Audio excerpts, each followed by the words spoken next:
24. The Villas of the Bonanza Kings. 1. I had marked out as a field of travel Southern California. It is not easy to decide on the instant just what Southern California should be deemed to comprehend. Most of the state, leaving out the mining and lumbering districts, displays some of those tropical features in which the idea of southernness to the imagination of the temperate climates consists. You see orange, fig, and pomegranate trees surrounding pleasant homes at Sonoma, well to the north of San Francisco. One of the most important districts for raising culture is near Sacramento and Marysville, northwest. At the springs of Calistoga, 75 miles north, is found a group of the finest palm trees in California. It is safe to assume, however, that all this will be found in the greater perfection as the low latitudes are approached. San Francisco lies not far from midway of the state, and Southern California may conveniently be taken as all that part south of the seaport and metropolis. It was upon the area just below, around the bay, that the Reverend Starr King lavished his most polished eulogies, describing the flowers by the acre, flowers by the square mile, which he saw there in the spring. To the vicinity of San Jose, 50 miles down, Bayard Taylor proposed, if he should live to be old, and note his faculties failing, to retire in order to renew his youth. And but 75 miles farther south are the summer resorts, and winter resorts as well, of Santa Cruz and Monterey. I set out in mid-autumn, the time of the county fairs, when the products of an agricultural country should be seen to particular advantage. There was held at San Jose the combined fair of the counties of Santa Clara and Santa Cruz, and that I made my first objective point. There are no means of exit from San Francisco by land except to the southward, the long, narrow peninsula on which it lies being surrounded on all other sides by water. One may cross, however, by ferry to Oakland, the Jersey City and Hoboken, as well as Brooklyn, of the place, and go around the bay on that side by a road which reaches San Jose also. In doing so, you traverse Alameda County, which raises nearly 1 million bushels of wheat a year from a single township, together with tons of sugar beets and more hay than any other county in the state. It comes third also in rank for grapevines and has tropical pretensions of its own, making an exhibit of orange and lemon trees in certain favored nooks. But the more direct way is the coast division of the Southern Pacific Railway, down the peninsula. Let us glance at topography a moment. California is fenced off into valleys by 2 long north and south ranges, the Sierra Nevadas, immensely high, and the lower Coast Range. These meet in acute points, north at Shasta and south at the Tejon Pass, and become one. They enclose between them the vast central space known in its upper portion as the Sacramento Valley, and its lower as the San Joaquin Valley, from the 2 main rivers by which it is drained. The Granite Sierra Nevadas contain the peaks of from 13 to 15,000 feet elevation, which have obtained an extensive fame in the world. The Coast Range, of softer materials, averages only from 2 to 6,000 feet. The Sierra Nevadas do not greatly divide their strength, but the Coast Range throws out frequent spurs parallel to itself. These take separate names, as Sierra Morena, Santa Clara, and Santa Cruz Mountains, and form numerous long, narrow valleys and benches of tableland between themselves and the Pacific Ocean. Down the large Santa Clara Valley, one of those formed in this way in the midst of a diversified region, our first excursion takes us. By the time the files of freight cars constituting the immediate environs of all American cities are passed, we find ourselves running through a tract of small vegetable gardens and windmills. Clusters of buildings in white enclosures that looked from town, on their hills, like Mexican haciendas, are institutions of various sorts. A long arm of San Francisco Bay accompanies us 30 miles south and is seen gleaming to the left, with a wide stretch of marsh between. Arc-like structures on piles, at intervals along the water's edge, are guard houses, keeping watch over beds of the small California oyster, which has never yet been either coaxed or driven into a grandeur commensurate with the pretensions of everything else about it.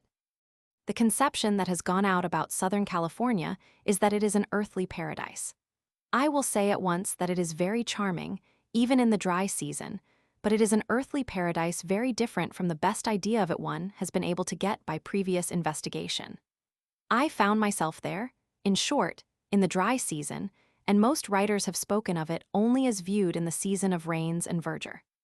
The guidebook promises, after a few minutes, ride, orchards, vineyards, elegant farmhouses, prospects to charm all who love the beauties of nature. But really one rubs his eyes, where are they? The ground is mournfully bare and brown. Hardly a tree or a bush is seen, not a green blade of grass. At length some small trees, a variety of scrub oaks, at a little distance resembling the olive. Farmhouses are few and not at all elegant. The hills are of the color of camel's hide, and not unlike the camel's humps. At Milbury, finally, there is a glimpse of the wooden towers in the American style of a villa and a large dairy barn. At Belmont, the low hills are close at hand. At Menlo Park, a charming flower bed is cared for, by the track, as at foreign railway stations. We are in the chosen site for villa residences of the San Francisco millionaires. The surface is flat, and with its growth of oaks recalls the outskirts of Chicago, as at Hyde Park or Riverside. The valley widens till the hills are distant and veiled in blue, with tawny grain fields between, but still no verdure. And where are the wild flowers? One hardly expects them now by the acre and by the square mile. It is true, since it is autumn, but of all the primroses, the larkspur, the lupin, the poppies of tradition, not one. Not a narcissus, not a chrysanthemum. Oh, my predecessors, what shall I think of you? In the spring, the flowers bloom and carpet the earth as grass carpets it elsewhere. Speaking of the spring, the eulogists do not say a word too much. But it is my originality to have seen Southern California in the autumn and winter, as it is for 7 months of every year, and as it may be, in exceptional seasons, the whole year through. Not to make a great deal of this bareness and dryness would be to neglect a most essential feature. The annual rains begin in December, January, or February and continue till June, diminishing in May, which is sometimes itself a dry month. In the autumn the leaves fall, what comparatively few there are to fall, as elsewhere, and are not renewed. But you set up to be a land of perpetual summer, you know. One argues with the Californian, in the first state of surprise. So we are, he replies, but that does not necessarily mean perpetual verdure. Look at the thermometer. Look at the fertility of the land. You have but to run water on it by irrigation, and it will do whatever you please. Contrast this brown season with your own white one. The land is dry and easy to get about on, and the sky above is uniformly pleasant. Do you prefer your fields of sheeted snow, under the howling blasts, your quagmires of mud and slush, alternately freezing and thawing? Very true, I admit, accepting this different point of view. Then, perhaps by way of finishing touch, he adds, rising to a dignity well justified by the facts. California sets up to be a land of relations, commercial, agricultural, mineral, and social, which have made it a power in the world. It has revolutionized values, struck the keynote of new social conditions, and begun a new commercial era. California has arrived at a point where she takes her place in the Union on the ordinary terms.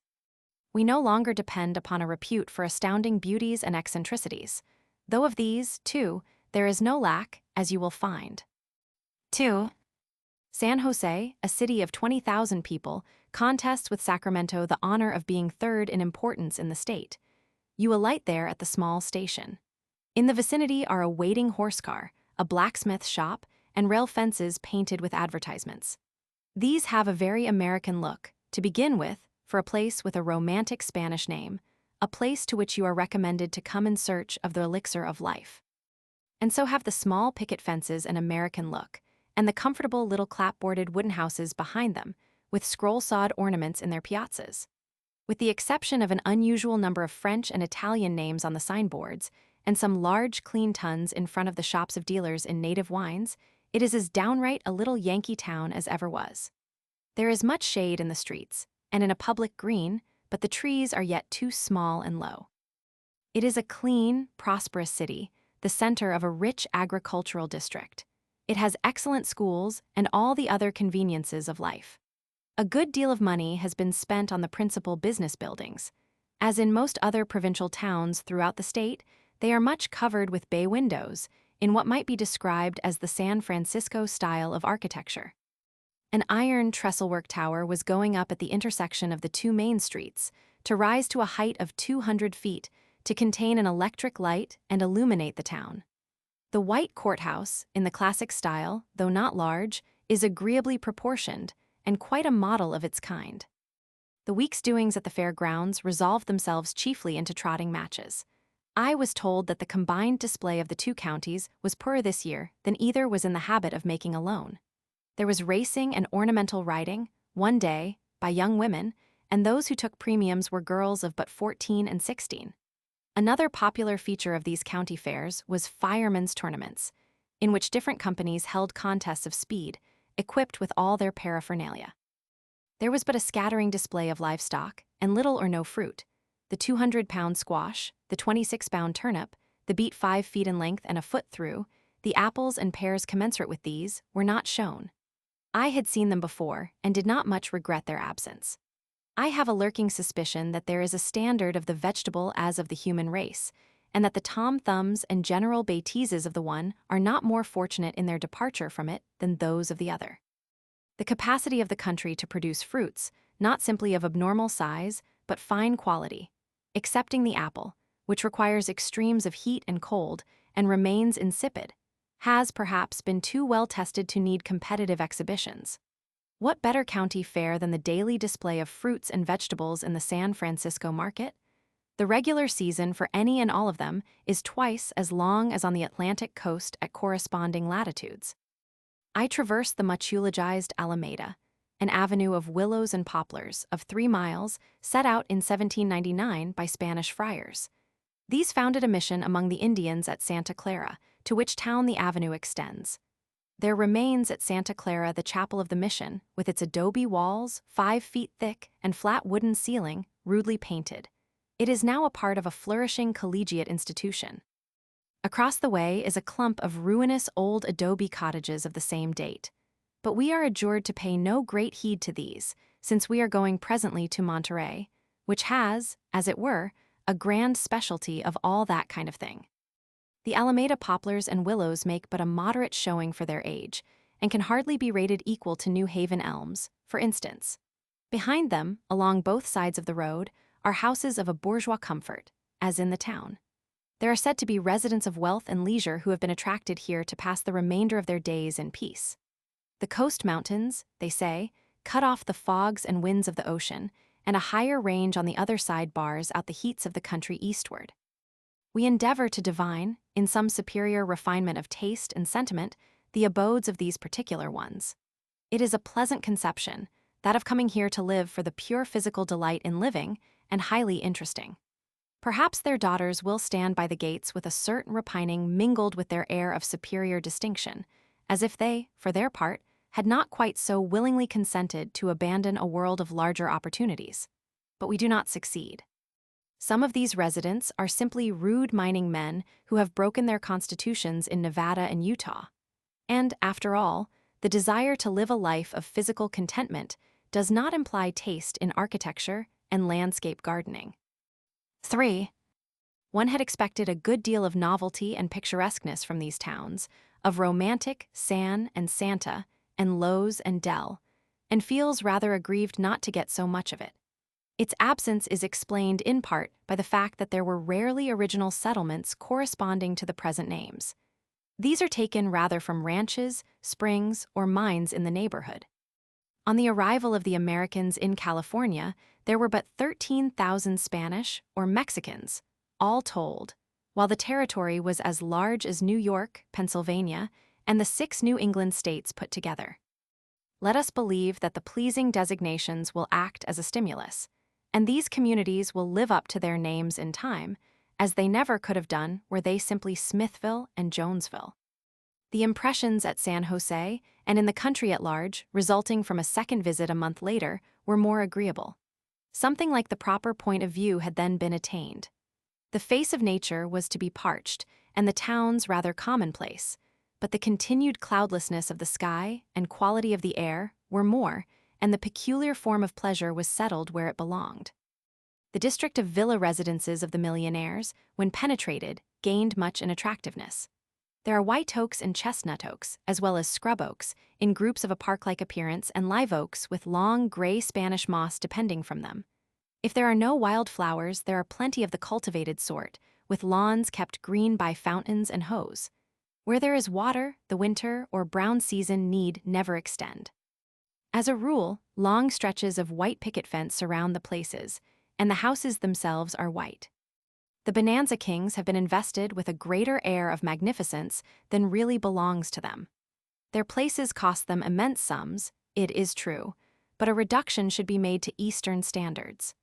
The outpouring of untold millions put up the prices of land, labor, and every commodity entering into the result, so that less was obtained for the money than an equal expenditure would have procured here.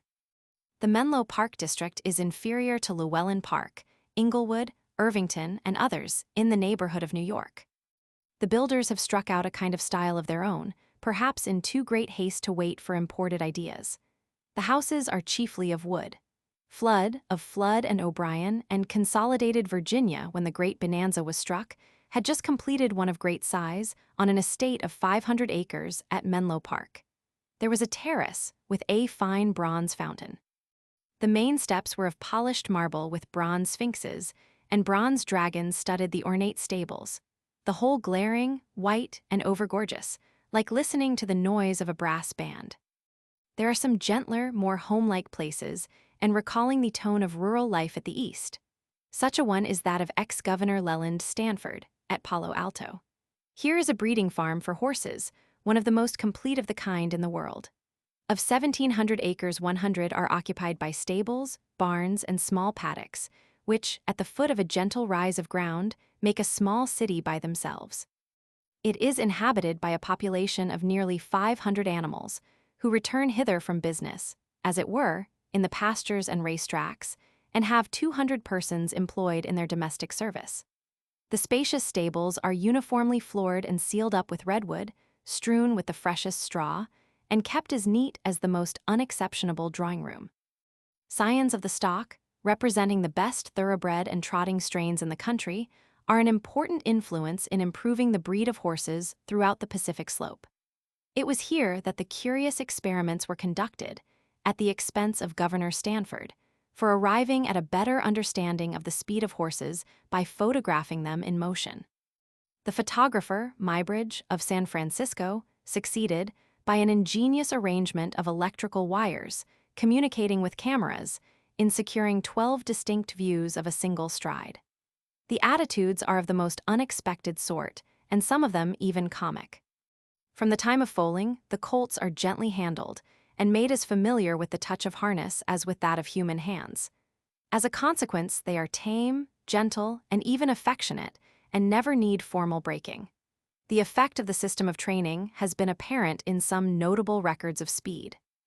On the Bay District Association track, at San Francisco in 1880, the 2-year-old Fred Crocker lowered the record for a 1-mile trot to 2:25 a.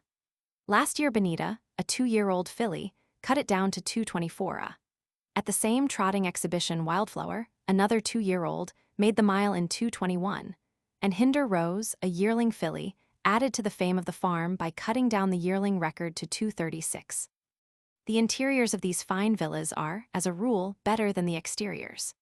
The Mills House at Millbury, residence of a banking and railway magnate, now of New York, is a notable collection of portieres and oriental rugs, and bedchambers done in the finest woods, with a picture gallery of works of Gerome, Detail, and Bouguereau, while from all the windows are vistas of fan palms, flower beds, greensward, and bronzes.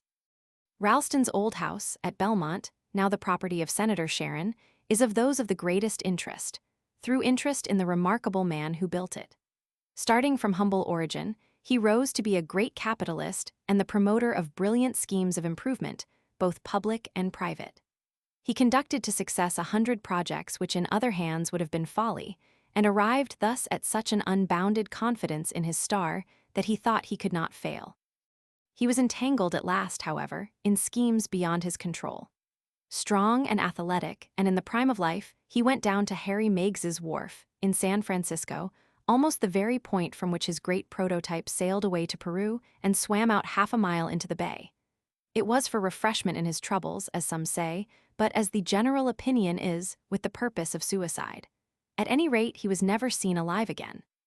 The house that was his is notched into the hillside, in a rolling country, much pleasanter than the plain at Menlo Park. A pretty gorge behind it is dammed to furnish a water supply. There are gasworks, a bowling alley, and an elaborate Turkish bath among the outbuildings, and a grange-like barn of solid stone, ivy-grown, which cost $80,000. The immense house is wood, white in the usual fashion, and with its numerous stories and windows, is not unlike a large country hotel. A peculiar arrangement and great spaciousness give it a palatial air within. The principal rooms open into one another by glass partitions, which can be rolled away, so that in large gatherings there need be no crowding through doorways. There is an arcade above, around a grand staircase, with tribunes projecting, in which young women in colors, at an evening party, for instance, would look particularly houri-like. What in another house would be the ordinary veranda is here a delightful promenade, glazed in, and provided with easy furniture and a parquetry floor. Behind a row of such main apartments as drawing room and library comes a parallel row, of which one is a great ballroom, entirely faced with mirrors. Pianos, mantels, and stairposts are of California laurel, a new industry encouraged by the owner among many others. We drove from Belmont back through a succession of cup-like dells in the lower mountains, a number of them dammed to form pretty lakes, the sources of supply for the Spring Valley Water Company, a corporation of great prominence at San Francisco. The slopes at first were tawny with grain stubble, then scattered with the thick bush known as chaparral, then bare. We passed an occasional lonely farm known as a milk ranch or chicken ranch. There are no farms in California. No matter how small the tract is, it is always a ranch. In the strong, warm sunshine, chance objects on the bare slopes cast intense, purplish shadows. That of a distant tree is as dark as if a pit had been dug under it. That of a bird, flying low, is followed as distinctly as the bird itself. You are reconciled at last to the brown tone. It is like Algeria. White stands out in brilliant relief against it. One would rather like it to be a different white, however, than that of the little wooden houses. The falconers of Fromentin might career, or the rival Arab chiefs of Passini hold conferences among such hills. 25. The vintage season and Monterey. 1. It was the pleasant vintage season at San Jose. Santa Clara County, of which San Jose is the capital, boasts of a number of acres of grapevines under cultivation, over 11,000 second only to Sonoma County. Napa, however, to the north, and Los Angeles to the south, greatly surpass it in gallons of wine and brandy produced. I visited, among others, the LaFranc Vineyard, which dates from 1851 and is the pioneer in making wine growing a regular industry. Here are about 175,000 vines, set out 1,000 perhaps to the acre. The large, cheerful farm buildings are upon a gentle rise of ground above the area of vines, which is nearly level. An Alsatian foreman showed us through the wine cellars. A servant maid bustling about the yard was a thorough French peasant, only lacking the wooden shoes. The long tables, set for the 40 hands employed in the vintage time, were spread with viands in the French fashion. Scarcely a word of English was spoken. At other places, the surroundings are as exclusively Italian or Portuguese. One feels very much abroad in such scenes on American soil. The foreigners from southern Europe take naturally to winemaking and go into it. From the few hundred gallons of red wine made by the Portuguese and Italian laborers for their own families, to the manufacture of an American champagne on a large scale by the Hungarian Arpad Hereszti at San Francisco. The Americans, who have not acquired the habit of looking upon wine as a necessity in the family, are not yet, as a rule, very active in its production. A certain romantic interest attaches to this ancient industry. The great tuns and the wine cellars and all the processes were very clean. It was reassuring to see the pure juice of the grape poured out in such floods, and to feel that here was no need, founded on scarcity, at least, for adulteration. Teeming loads of the purple fruit were driven up and across a weighing scale. The contents are lifted to an upper story, put into a hopper, where the stems come off, and the grapes fall through to a crusher. They are lightly crushed at first. It is something of a discovery that the earliest product of grapes of every hue is white wine. The red wine gets its hue from the coloring matter in the skins, which are utilized in a subsequent ruder squeezing.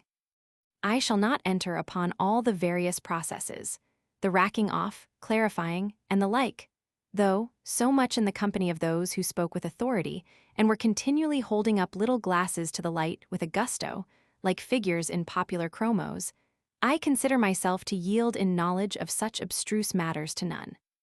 Immense upright casks, containing a warm, audibly fermenting mass, and others lying down, neatly varnished with concave ends, are the most salient features in the dimly lighted wine cellars.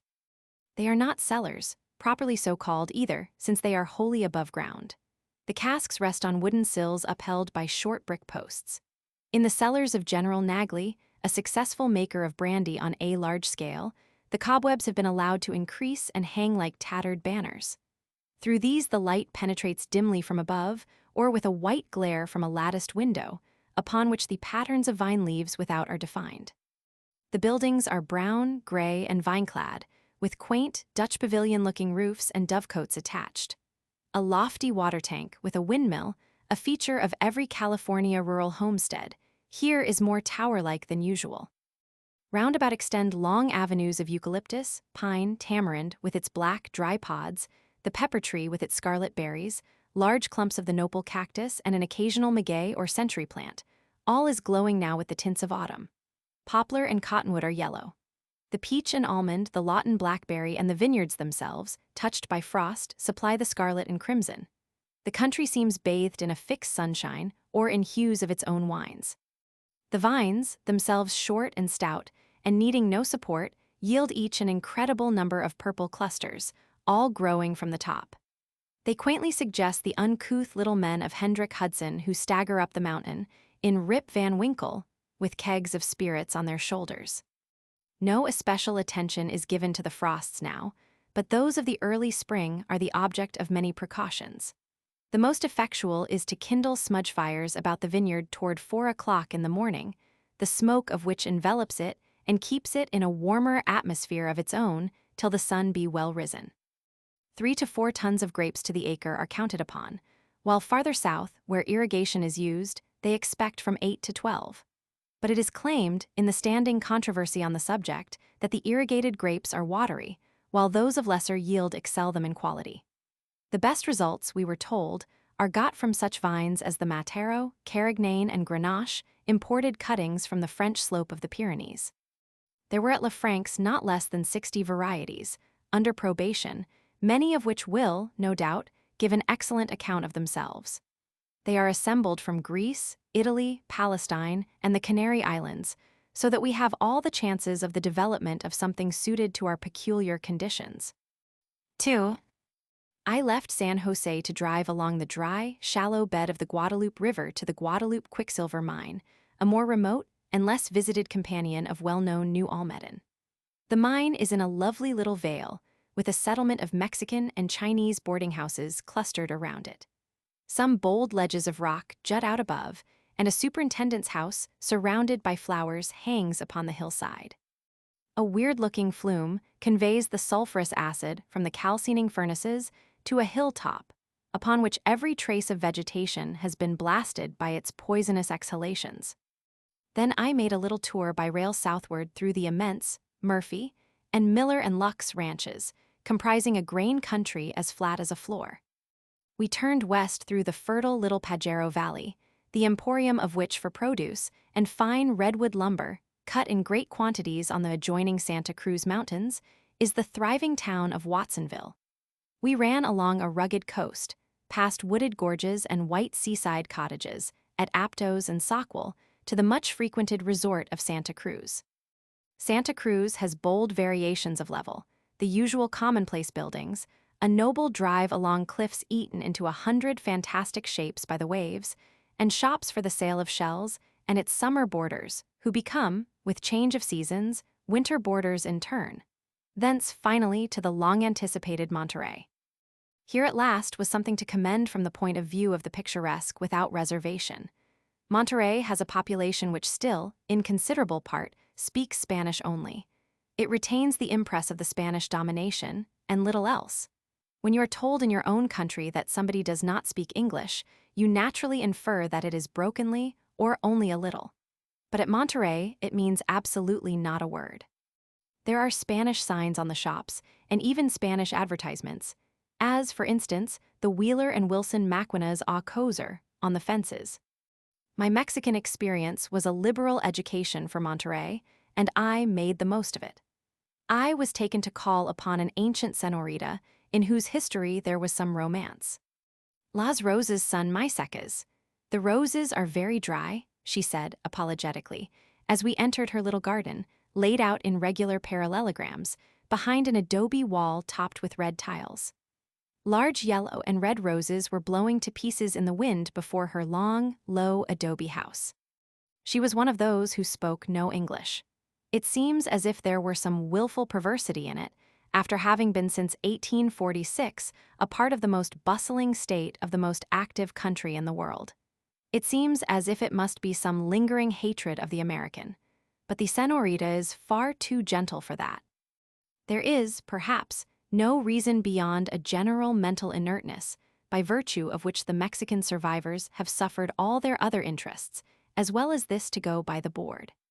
The senorita is a little, thin old lady of 50.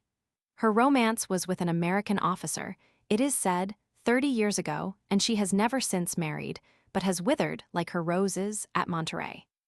As seen from a distance, scattered loosely and white on the forest-crested slope of the fine bay, the little city, which has now perhaps 2,000 inhabitants, does not show its unlikeness to other places. But when entered, it consists almost exclusively of whitewashed adobe houses and the straggling, mud-colored walls of enclosures, for animals, known as corrals. Many of them are vacant. At frequent intervals is encountered some abandoned old adobe barracks, or government house, or military prison of historic fame, with its whitewash gone, holes in its walls, and bits of broken grating and balcony hanging aimlessly on, waiting only the first opportunity to let go. The travelers of my youth had a fashion of talking glibly of adobe without explaining what adobe was. Let me not be guilty of the same error. Adobe is bricks made of about twice the usual size and dried in the sun instead of being baked. Walls are made of great thickness, in order that, though outside and inside crumble off, there may be a good deal left. Like a number of other things, it stands very well while not assailed, and in this climate it is rarely assailed by violent extremes of temperature. The typical adobe house of the best class is stuccoed and whitewashed. It is large on the ground, 2 stories in height, and has verandas. Again, it is of but 1 story, with an interior courtyard. It has green doors and shutters and green, turned posts in what we now call the Queen Anne style, and it is comfortable and homelike to look at. One of them contains the first piano ever introduced into California, and the owners are people who made haste to sell out their all at San Francisco and invest it here, in order to reap the greater prosperity which was thought to be waiting upon Monterey. 2 old iron guns stand planted as posts at the corners of the dwelling. In front of others are some walks neatly made of the vertebrae of whales, taken by the Monterey Whaling Company. The company is a band of hardy, weather-beaten men, chiefly Portuguese, of the Azores, who have a lookout station on the hill by the ruined fort and a barracks lower down. They pursue their avocation from the shore in boats, with plenty of adventure and no small profit. Monterey, which is now not even a county seat, was the Spanish capital of the province from the time it was thought necessary to have a capital. The missionary father, Junipero Serra, came here from Mexico in the year 1770. It was next a Mexican capital under 11 successive governors. Then it became the American capital, the first port of entry, the scene of the first constitutional convention of the state, and an outfitting point for the southern mines. Money in those early days was so plenty, I have heard tell, that storekeepers hardly stopped to count it, but threw it under the counter in bushelfuls. A secret belief in the ultimate revival of Monterey seems always to survive in certain quarters, like that in the reappearance of Barbarossa from the Kilfosser Berg or the restoration of the Jews. Breakwaters have been ambitiously talked of, and it is said that the bay could be made a harbor and shipping point and the rival of San Francisco. The only step toward such revival as yet is a fine hotel, built by the Southern Pacific Railroad, which may make it, instead of Santa Cruz, across the bay, the leading seaside resort. Though not so grandiose a direction as some others, this is really the one in which the peculiar conditions of the old capital are most likely to tell. The summer boarder can get a tangible pleasure out of its historic remains and traditions of greatness, though they be good for nothing else. The Hotel Del Monte is a beautiful edifice, not surpassed by that of any American watering place, and unequaled in the charming groves of live oak and pine and profusion of cultivated flowers by which it is surrounded, and the air of comfort combined with its elegant arrangements. This is the way with our friends of the Pacific coast. If they do not always stop to follow Eastern ideas and patterns, when they really attempt something in the same line, they are as likely as not to do it a great deal better. The climate at Monterey, according to statistical tables, is remarkably even. The mean temperature is 52 degrees in January and 58 degrees in July. This strikes one as rather cool for bathing, but the mode is to bathe in the tanks of a large bathhouse, to which seawater is introduced, artificially warmed, instead of in the sea itself.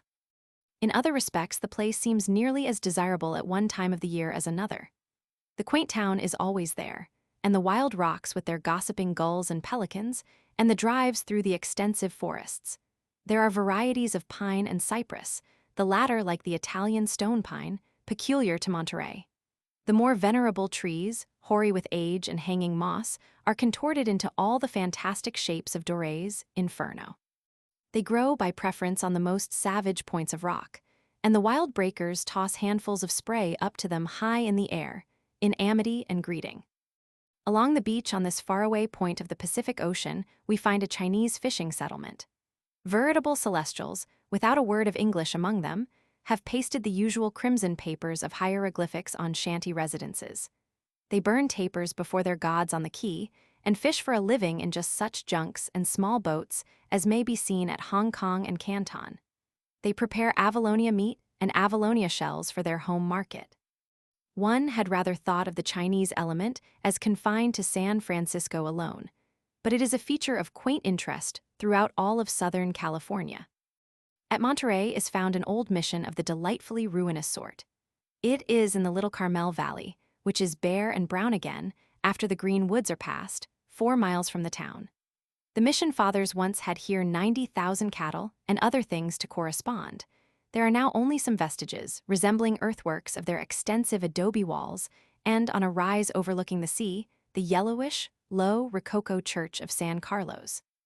The Mexican traditions in design and proportion accompanied them here, but the workmanship as they went farther from home became curiously rude and speaks of the disadvantages under which it was done.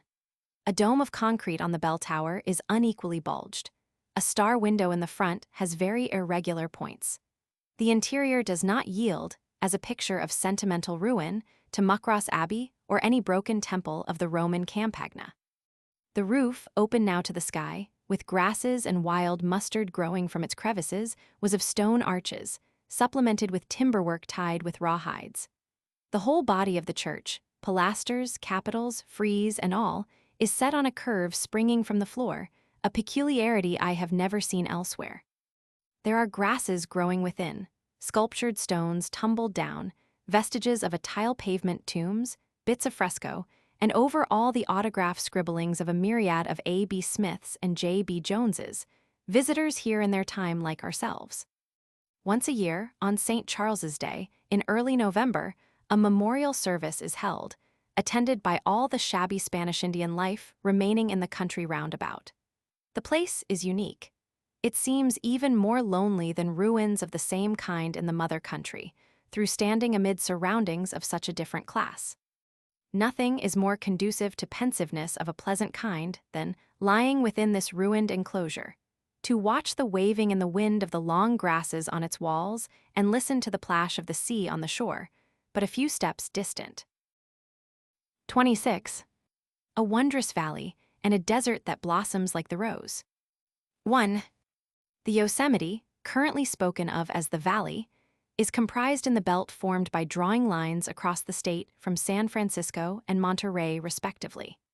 It is a wild, strange nook among the Sierras, one of the few places not only not disappointing, but worthy of far more praise than has ever been bestowed upon it.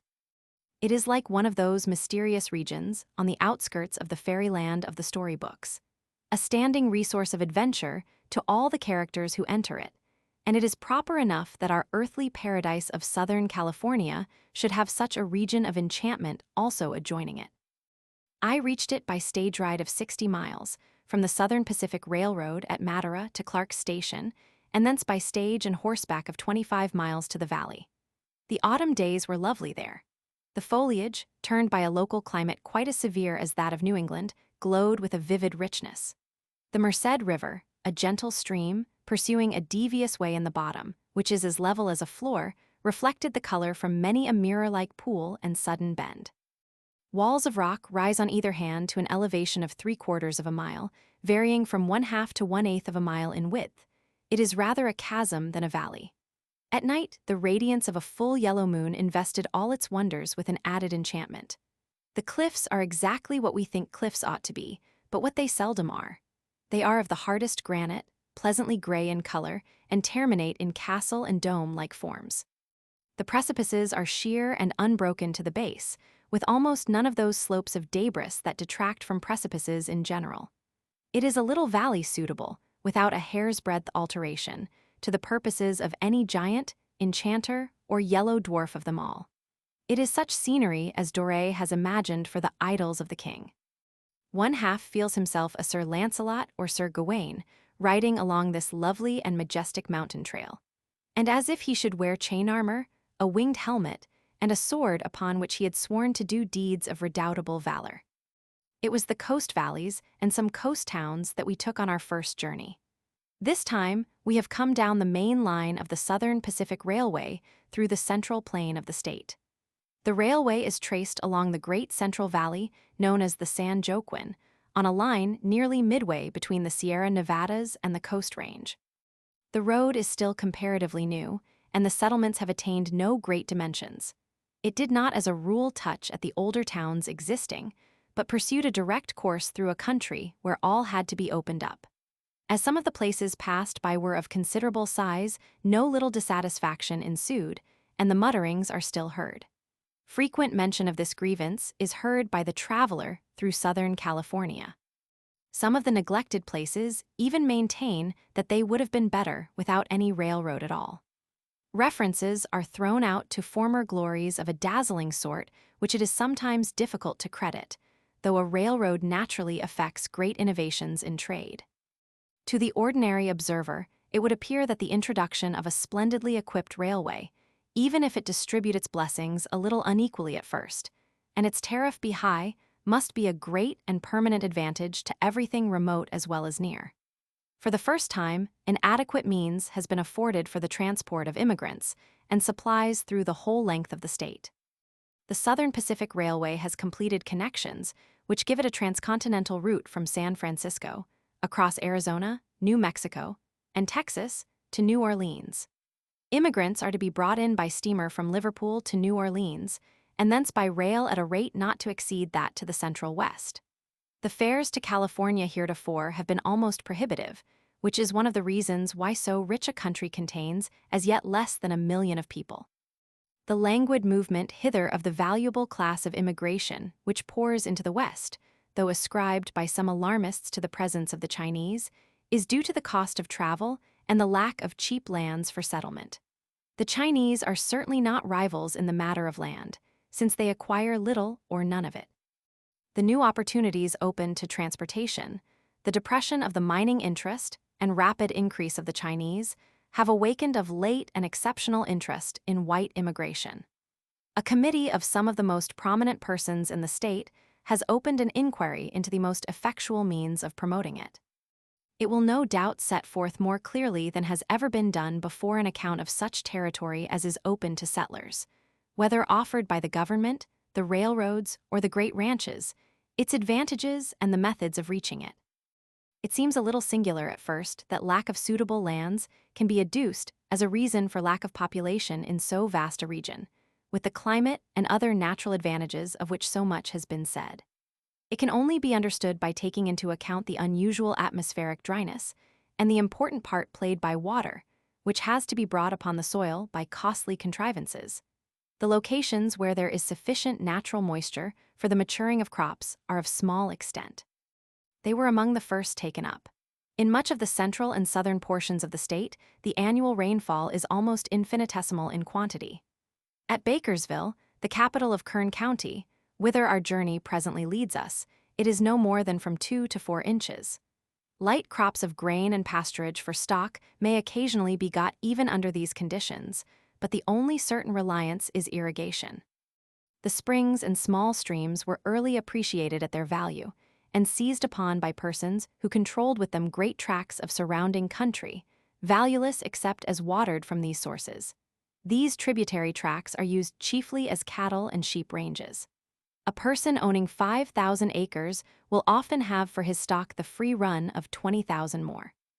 Cultivation is confined to the springs and watercourses, and becomes a succession of charming oases in a desert the superficial sterility of which is phenomenal. The tenure of land by thousands of acres under a single ownership is a tradition from the Spanish and Mexican times. It has been much decried as a great evil, and it is said that the state would be much more prosperous in a series of small farms.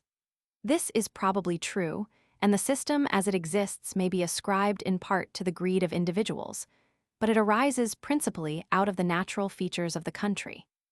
The wealth of the large holders alone enables them to undertake works of improvement, such as canal making, drainage, and tree planting, on an effectual scale. Perhaps the state will have to lend its assistance and establish a public system of irrigation and drainage before the land can be fully prepared for the small settler. Water, water, water. How to slake the thirst of this parched, brown country and turn it over to honest toil and thrift is the great problem as we go southward, and the processes of irrigation are the most distinctive marks upon the landscape wherever it is improved. 2.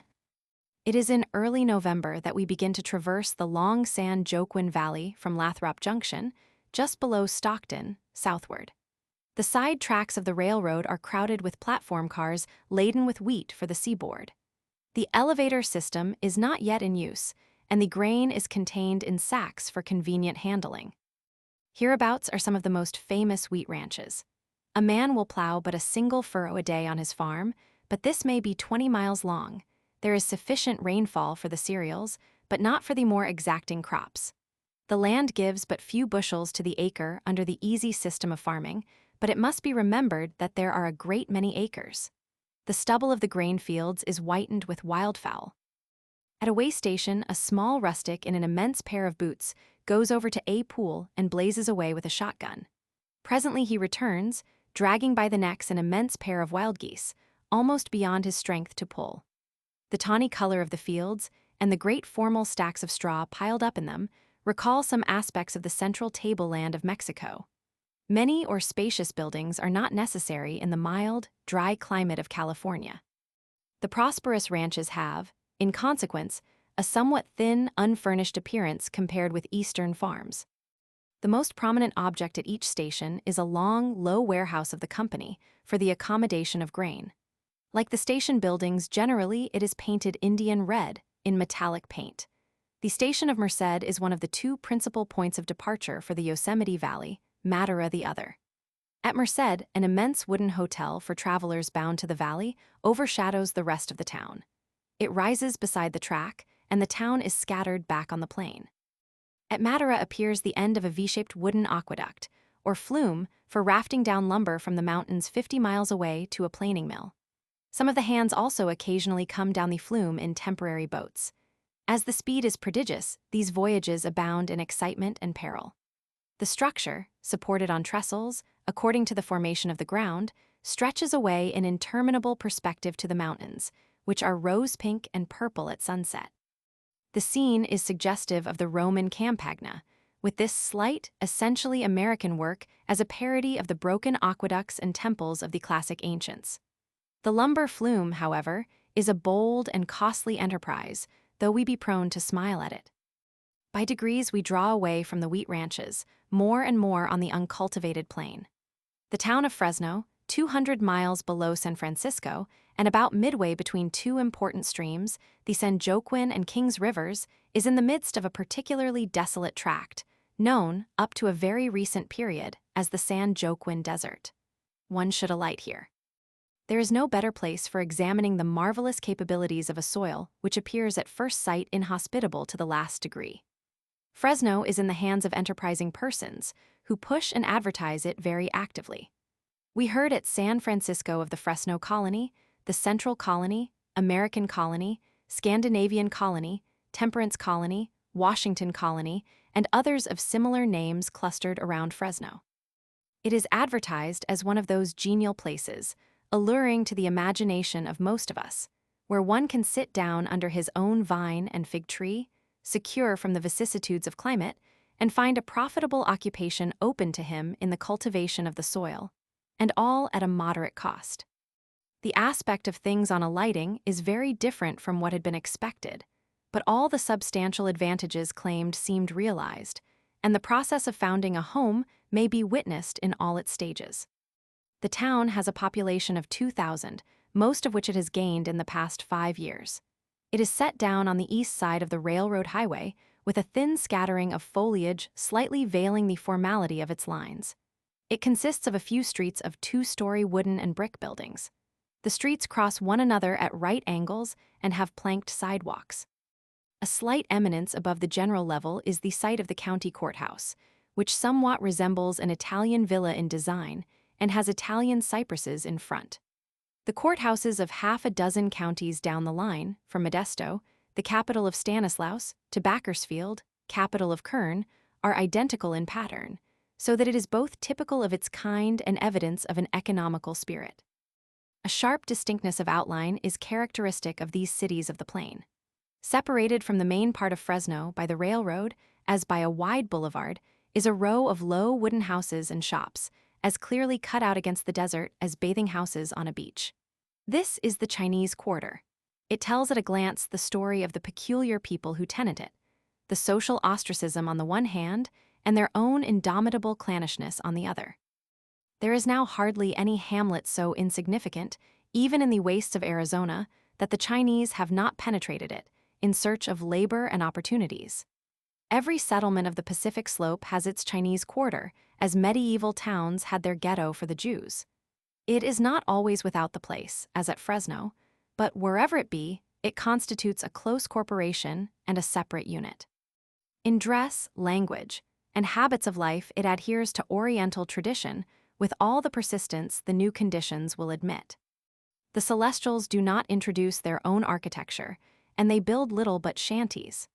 They adapt what they find to their own purposes, as has been said, distinguishing them with such devices that the character of the dwellers within cannot be mistaken.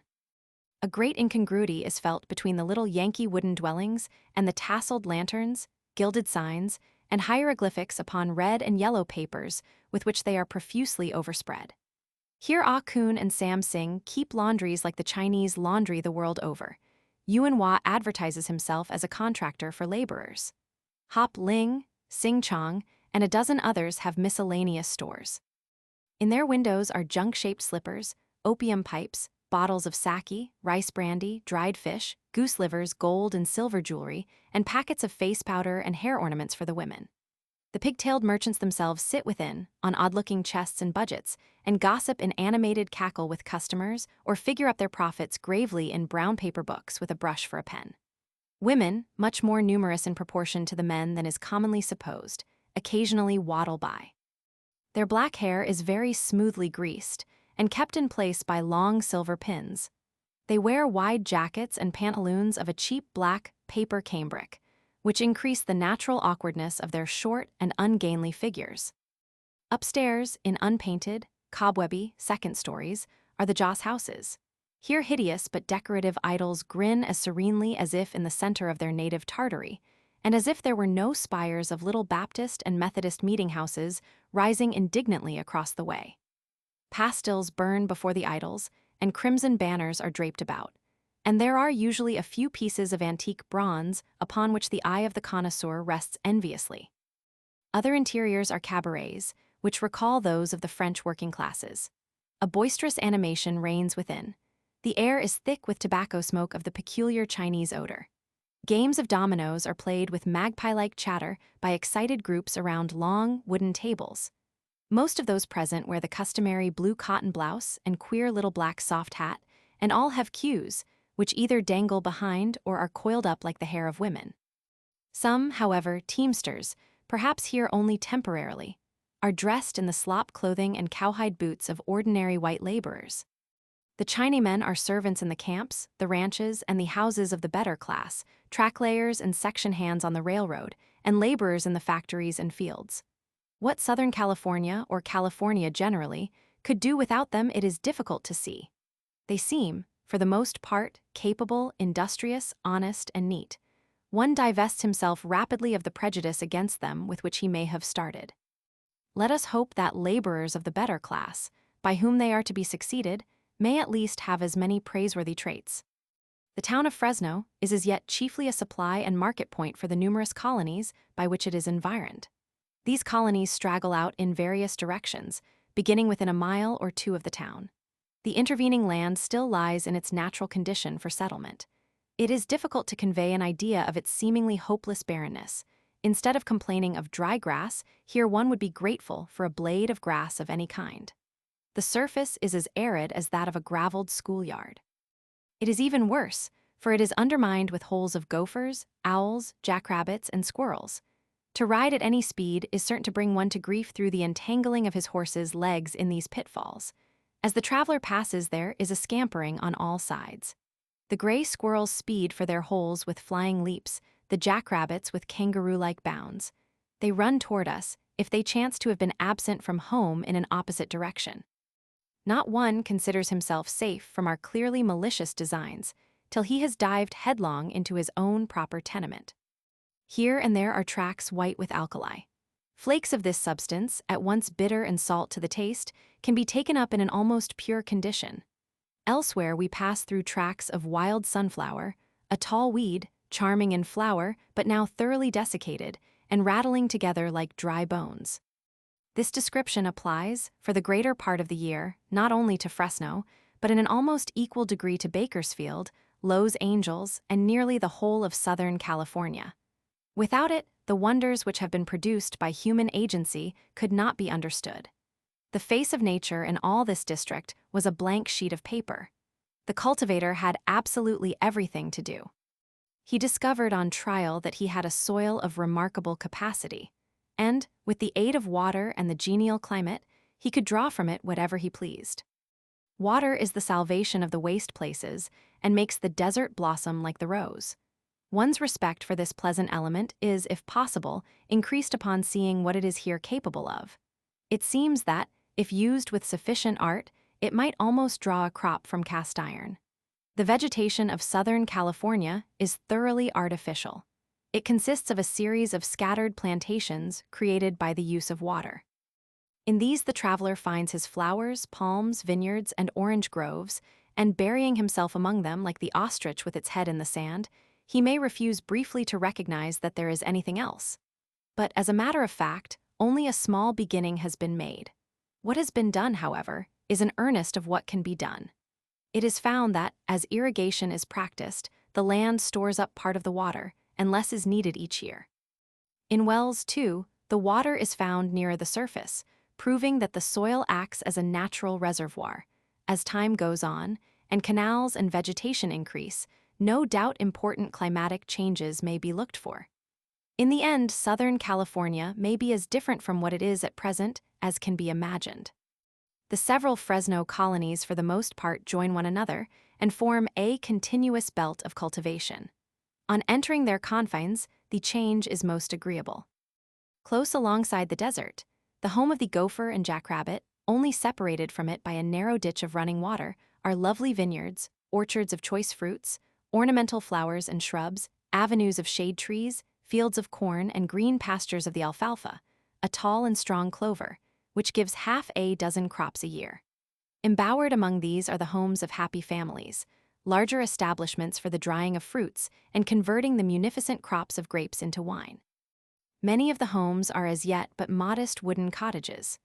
Others, of a better class, are of adobe treated in an ornamental way, with piazzas and Gothic gables. The most important residence is that of a late member of the San Francisco Stock Board, who has gone into the cultivation of grapes here on a large scale. It is a handsome villa that would do credit to any town. The improvements of the Barton place were in but an incipient state at the time of our visit. A great array of young vines brightened the recently sterile soil, but timidly and as if not quite certain of approval. Young orange and lemon trees in the dooryard were muffled in straw till they should have gained a greater hardihood to withstand the frosts. Elsewhere, water was being run out from irrigating ditches over fields in preparation for the first time. It is the custom to soak them, in order that they may be perfectly leveled. Knolls or any other inequalities must not be left to hinder the equal distribution of water to the crop. A wide canal stretched back from the numerous outbuildings toward the horizon.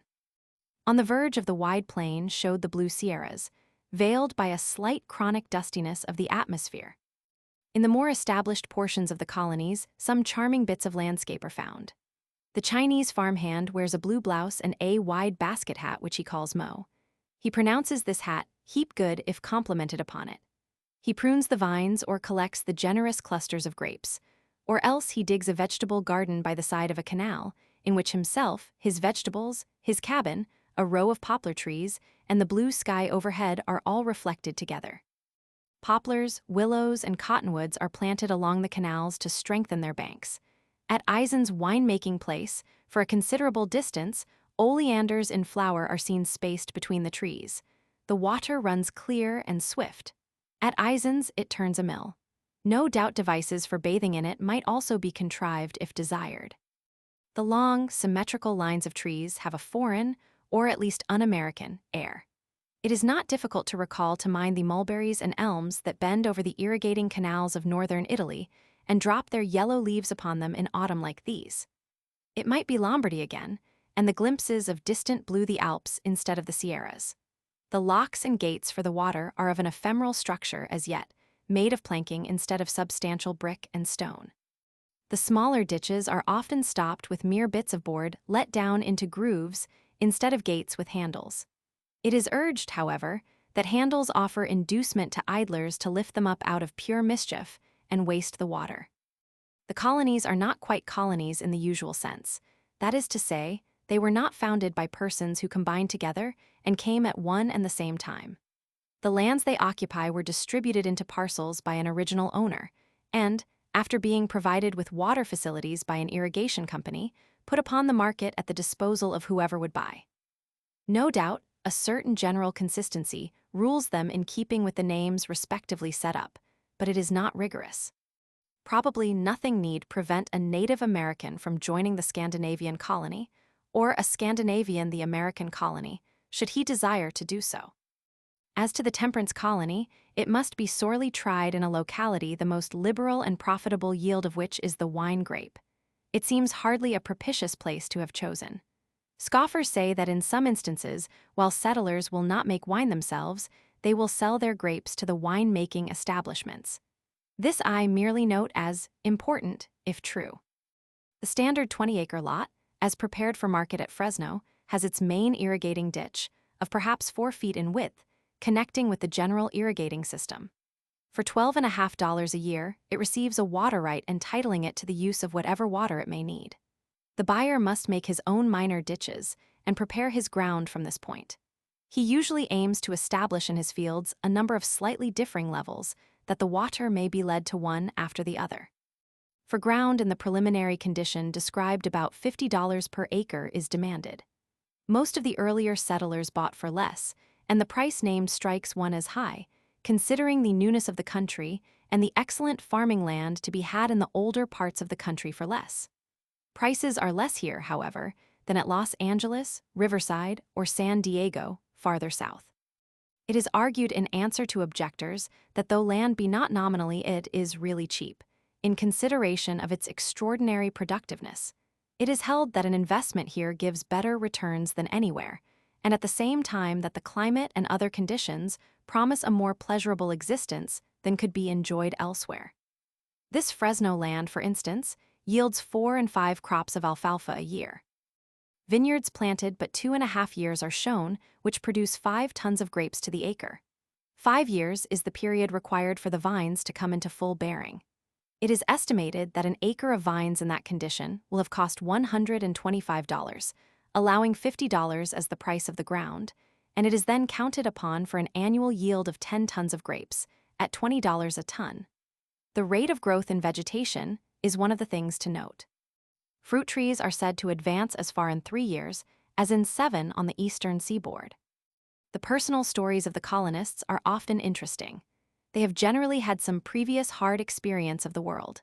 Such a man, working sturdily in the field preparing the ground around a new cottage of his own, lost a fortune in the San Francisco Stock Board. The funds for his present enterprise were provided by his wife, who had turned to keeping boarders, and sent him her small profits monthly until he should have made ready a place for their joint occupancy. Instances were heard of where nice properties had been secured with no other original capital than a pair of brawny hands. These, however, were exceptional. The country appears to be one where it is most desirable for the newcomer to have a small capital. In the central colony, a comfortable estate was owned by 4 spinster schoolteachers of San Francisco. They had combined to purchase 80 acres. One of them lived on the place and managed it. The others contributed from their earnings until it had reached a paying basis, passed only their vacations there at present, but looked forward to making it their ultimate retreat.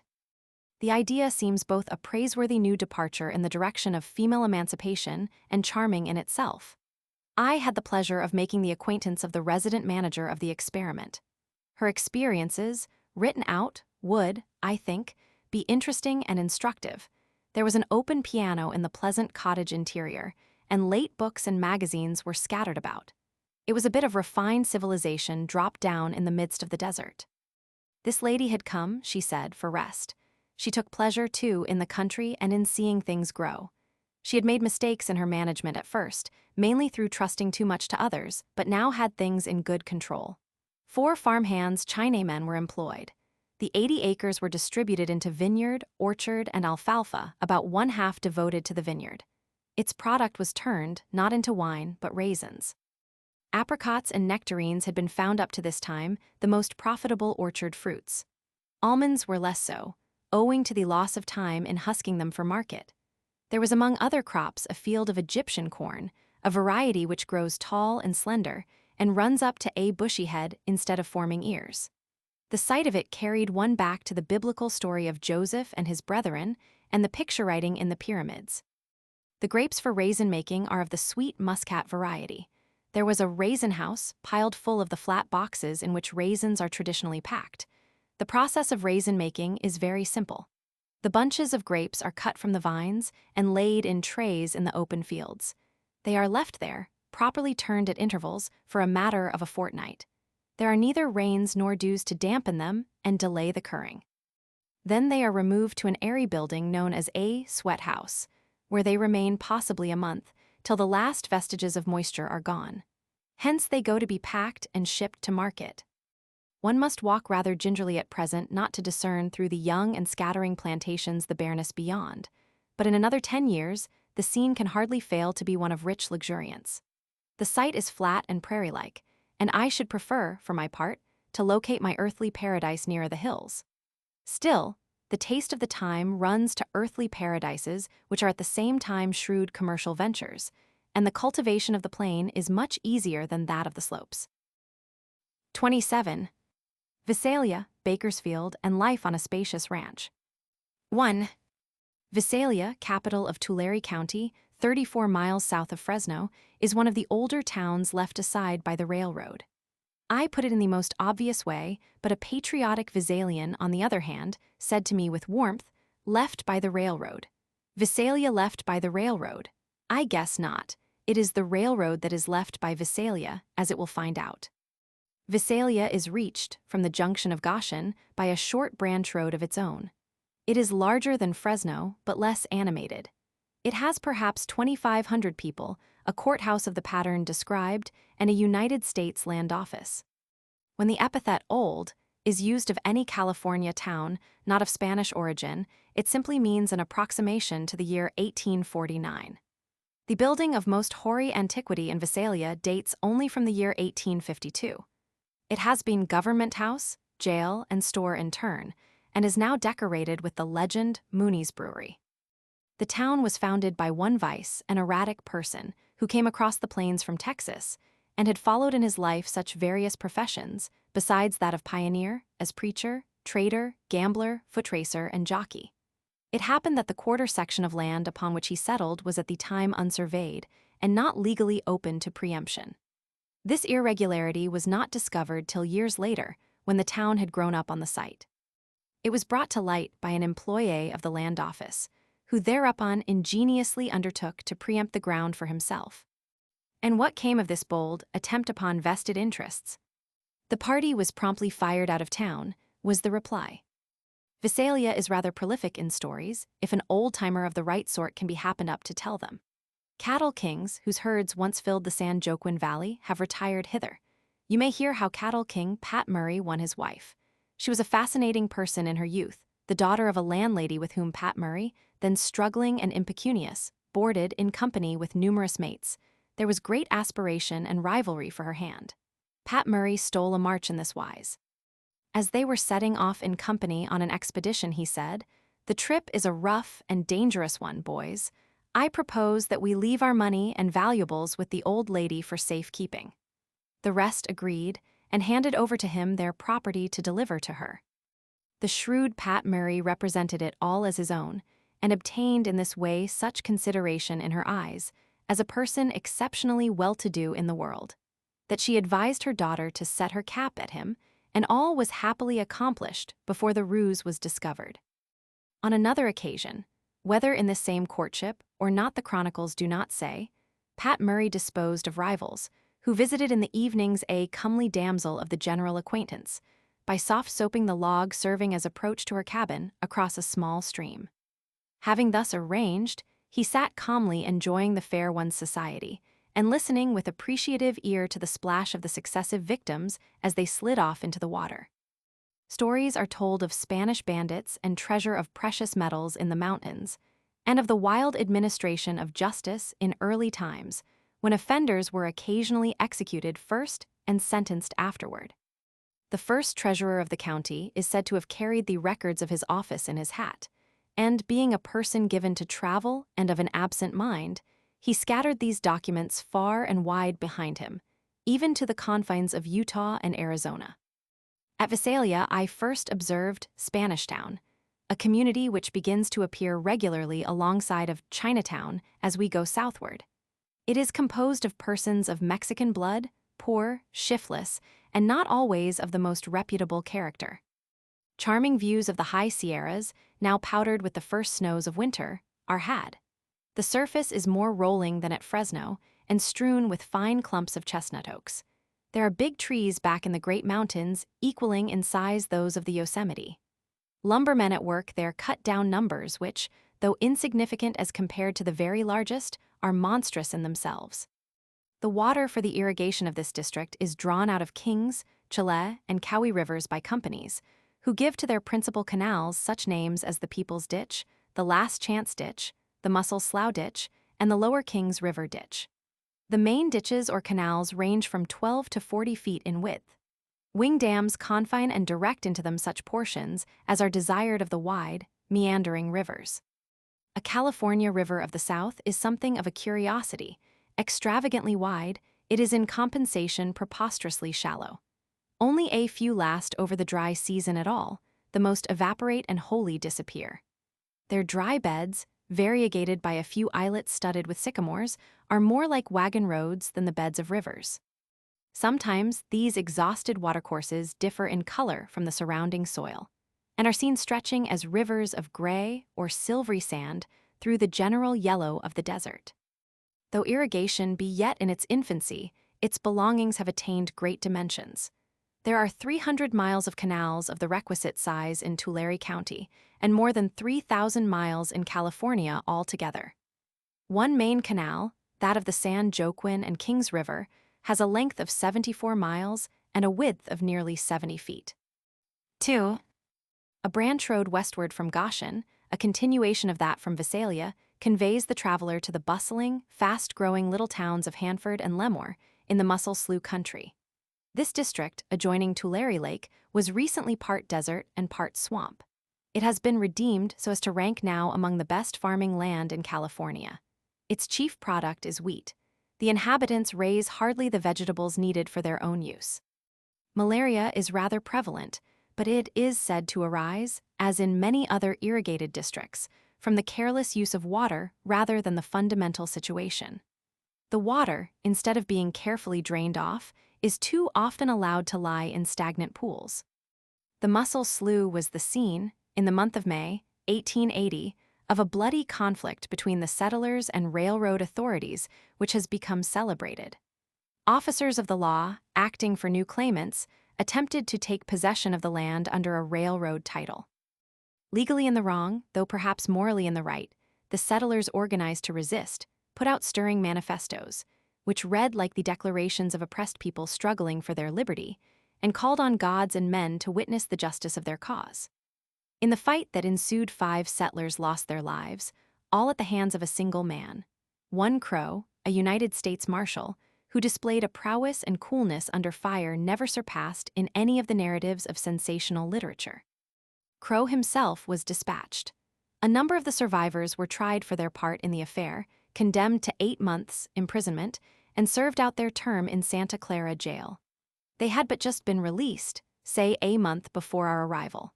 Their brethren and well-wishers had received them on their return with an ovation, the noise of which hardly yet ceased to ring in the air. 3. Bakersfield, capital of Kern County, 75 miles farther south, somewhat smaller than Visalia, boasted at one time the distinction of a malady peculiar to itself. The Bakersfield form of malarial fever, whatever the fine difference that distinguished it from others, had a position apart in the medical works. The sanitary condition of the place, however, has been greatly improved by the extension of drainage and irrigation works, and can, no doubt, be made all that could be desired. Of the 3 lakes, Tulare, Buena Vista, and Kern, which make so large a showing on the map, the latter 2, with their surrounding marshes, have been dried up, and the former is on its way to extinction also. These lakes had for me, on the map, a mysterious and important air. I seized the first opportunity to penetrate their mystery by riding down to Tulare Lake on horseback. You cannot reach the margin for fear of mirroring, nor is the approach on foot much easier. The tules, or rushes, rise high above your head, and are infested with a dangerous breed of wild hogs, descended from vagrant deserters from the ranches. In such fragmentary glimpses as are had between and over the tules, an expanse of dreary surface appears which may be either water or the alkali-whitened bed from which the water has receded. The vicinity swarms with wild fowl. Their multitudinous chatter has a kind of metallic clang in it. Now white, now dark, as they are before or against the sunlight, they flutter above the reeds and stubble fields like autumn leaves blown by the wind. The drying up of the lakes is occasioned by the diversion of the surplus waters of the Kern River for the redemption of desert lands. This gave rise to a controversy, lately settled by a legal decision which is a step in the crystallization into shape of a system of water jurisdiction for California. The great firm of real estate men and ranchmen, Miller and Lux, own the lands below. The almost equally great firm of Hagen, Carr and Tevis, those, for the improvement of which the water was taken out above. The first named complained of the diversion of the waters as a detriment to them and an infringement of their riparian rights. Riparian right, it will be remembered, in the English common law, gives to the resident on a stream the right to have it flow as it was wont through his grounds without diminution or alteration. The contest at first promised to be one of physical force. Miller and Lux endeavored to close the sluices at which the water was taken out. Just as in Scripture, the herdsmen of Gerar strove against the herdsmen of Isaac, saying, "It is our water." The hardy vaqueros of Hagen, Carr and Tevis were mustered in opposition to them, with orders to lasso and throw into the canal anybody who should interfere with the sluices. This determined show of resistance prevented a conflict, and the case went to the civil courts. The decision spoken of holds that the doctrine which prevails in California is not that of riparian right, but that of prior appropriation for beneficial uses. That is to say, the greatest good of the greatest number is consulted. The point had been raised before in controversies about the diversion of water for mining purposes. In these cases, the ruling was that the doctrine of riparian right is inapplicable or applicable only in a very limited extent to the necessity of miners and inadequate for their protection. It was furthermore held that all of the English common law is not in force in California, but only such portions of it as are adapted to the peculiar conditions of the state. The agricultural and mining interests, therefore, are now put, in this respect, on the same footing. Bakersfield takes its tone essentially from livestock. It has special resorts for drovers and sheep herders. Its streets are generally full of horses, caparisoned in the Spanish style, tied to hitching posts and awaiting their owners before the stores and taverns. The sheep herders, a lonely race, become morose and melancholy in their long wanderings with their flocks apart from the habitations of men and human speech. They are far removed from the shepherds of Boucher and Watteau. Some are said to go insane through the monotony of their lives, and it is an occupation taken up only as a last resort and unfitting him who pursues it for any other. Strangely enough, there is a rather English tone among them. Young prodigals of good family are found who, after trying their fortunes in Australia, India, and elsewhere, are eating the husks of repentance here in true scriptural fashion. The shops in Bakersfield, as throughout our travels, are kept principally by the Jews, who are great pioneers. No people are growing up more ardently with the New West, and where they are found business is pretty sure to be good. The Chinatown is a district of compact little streets, of an extent that indicates a population almost equal to that of the rest of the place. An irrigating ditch surrounds it like a moat. The cabins along this, picturesquely reflected in it, are gray and weather-beaten, varied with patches of bright Orientalism, and shaded by a line of tall poplar trees. The Spanish town, close by, is a cluster of dance houses and corrals, between which swarthy Josés and Juanitas are seen passing. As if this were not foreignness enough already, we stumble upon a camp of strolling gypsies, their tents pitched on the borders of Spanish town. They are English and have come from Australia, dropping their H's all along the way, no doubt, as liberally as here. They are like types of Cruikshank and Dickens. An apple-faced Mrs. Jarley appears in a large velvet bonnet with plumes. A very tightly dressed, slender individual with a weed on his hat might pass for Sam Weller. He is a horse-tamer and jockey. At his heels follows a belligerent bulldog. Behind one of the tents, a child of 9, Cassie by name, with fine, dark eyes, is making a toilet before a bit of cracked mirror. She pastes down her wet hair into a semblance of the water waves of fashionable society. When interrupted with a compliment on the arrangement, she affects displeasure, and tosses it all abroad again with a native coquetry. The Mrs. Jarley-looking woman is the fortune-teller. She declares that there are persons whose fortunes she would not tell for 20, no, not for $50. Mine, however, through an especial liking she affects to have taken to me, and the dullness of trade, she promises to tell, in the most effective manner, for $2 only. 4. The possessions of some of the great landowners are prodigious. It is a favorite story that certain ones can drive a herd of cattle from the northern counties of the state to San Diego, its southern limit, and quarter them every night on their own ground. Hagen, Carr, and Tevis, whose property I was privileged to examine in detail, have at Bakersfield 400,000 acres nearly in one body.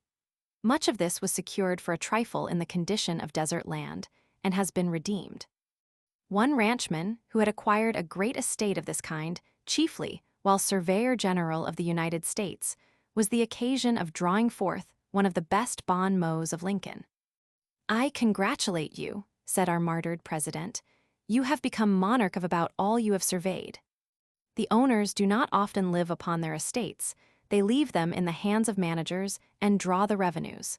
The Hagen, Carr, and Tevis property is divided into a number of separate ranches, each with its resident superintendent. The Bellevue Ranch is the center and focus of authority. Here are the residence and office of the general manager, and a force of bookkeepers, engineers, and mechanics who keep the accounts, map, plan, supervise, construct, repair, and give to the whole the clockwork regularity of a great commercial enterprise. The numerous buildings constitute a considerable settlement. There is a store of general merchandise and supplies. A dormitory and a dining hall have been erected for the laboring hands. A tower-like water tank, surmounted by a windmill and accommodating a milkroom below, rises at one side. There are shops for the mechanics, capacious barns, and long sheds filled with an interminable array of agricultural implements. It is worthwhile to take a walk past this collection of reapers, threshers, sulky plows, and rakes, and study out their uses.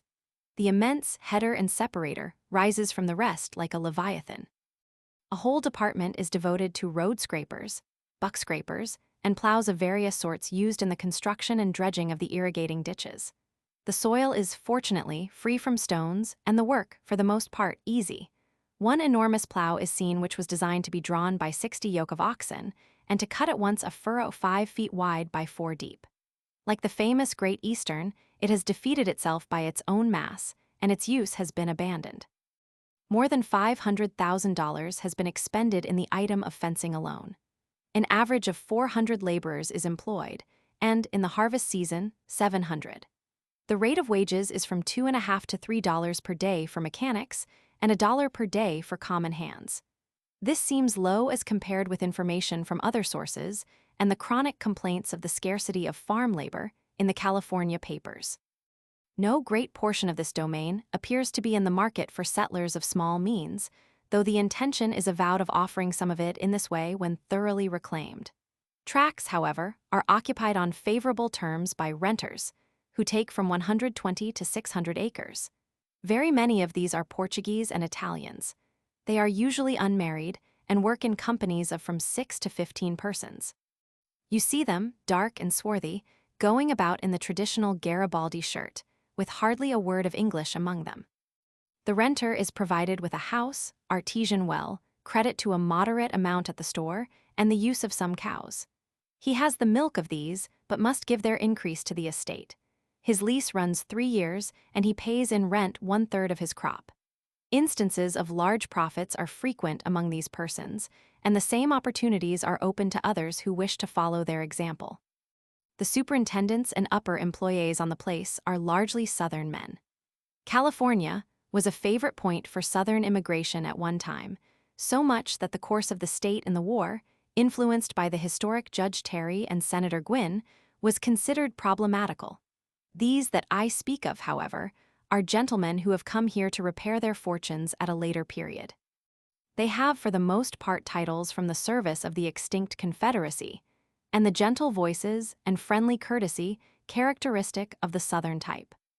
A typical ranch house, that for instance, of our hospitable friend Major McClung on his section of the subdivided property, is a long 2-story dwelling, painted in the Indian red so popular throughout the country. It is raised on posts considerably above the ground, to allow of a free circulation of air underneath. There is an open hall through the center for the same purpose. An irrigating ditch resembling a moat passes in front, crossed by a little rustic bridge. Traces of alkali yet show white in the soil of orchard and garden, but do not prevent a plentiful growth of oleanders, roses, pear, peach, cherry, almond, and apricot trees. The young orange trees were, as at Fresno, put up in mufflings of straw for the winter. The weather is very hot at noonday, but so cool at morning and evening that wood fires are burned. The chill in the air is of a penetrating kind, felt the more by contrast with the heat of the day, and fire is a necessity. The house servants were clean, white-aproned Chinamen, those out of doors, Mexicans. One of these latter had trained a goose, Dick, to follow him like a pet dog, and nothing was more curious than to see the pride of both master and biped in this ridiculous relation. Cattle raising is the leading industry. Alfalfa, for carrying the stock over periods of scarcity, is the leading crop. Stacks of alfalfa of great size, one containing 700 tons, were seen. It is the ordinary color of hay externally, but when cut into is green. A successful experiment has also been made in the raising of cotton. The hands were in the field, going about among the white pods for the second picking. Though out of season, a rodeo was organized for our benefit, to show the method of handling the roving cattle on a large scale. A number of vaqueros rode out in various directions till lost to sight. Presently traces of dust arose on the several horizons. The plain, on which a few cows had been peacefully feeding, was filled with stamping and lowing herds, driven toward the center by the careering vaqueros. When gathered in sufficient numbers, feats of lassoing the animals, by either leg or horn, separating special animals or classes, and the like were undertaken, and carried through with marvelous dexterity. As a culmination, hats and ropes were picked up from the ground, the rider going at full speed. A silver $50, placed on edge in the dust of the roadway, was seized after several attempts by a swarthy Aztec. The herders are usually Mexicans, equipped in the Mexican style, but with the greater part of the finery left out. The bosses, who often even excel them in pure horsemanship, are generally Americans. The ranch, known as the Livermore, borders Kern and Buena Vista lakes and is the southernmost in the tier. The herds are gathered there in the early spring and driven to the ranch of San Emidio in the mountains. They pick up their subsistence at San Emidio till the middle of September, when they are conducted back again. Such migrations from plain to mountain pasture and back again recall some features of the Norwegian pastoral life of Boyeson's charming romance, Gunnar. At the Livermore Ranch, you are at the apex of the San Joaquin Valley. Here the Sierra Nevada and the Coast Range effect a junction and oppose a natural barrier to farther progress. The railroad has to cross this barrier by a wonderful piece of engineering, the Tehachapi Pass. At one place, 5 different lengths of track pass and repass at different levels. By the singular loop, the road enters a tunnel, emerges, twists spirally round the mountain, and reappears directly above itself. At San Emidio, we are on the boundary line of San Luis Obispo County, and could make our way directly, no doubt, to its pretty mountain-encompassed capital. This is more easily reached, however, with attractive Santa Barbara below, by steamer or stage road along the coast. Returning to Bakersfield, you may ride west to the wild canon of the Kern River and the mining towns of Kernville and Havilah. The mining industry has never taken the same development south of the San Joaquin River as north.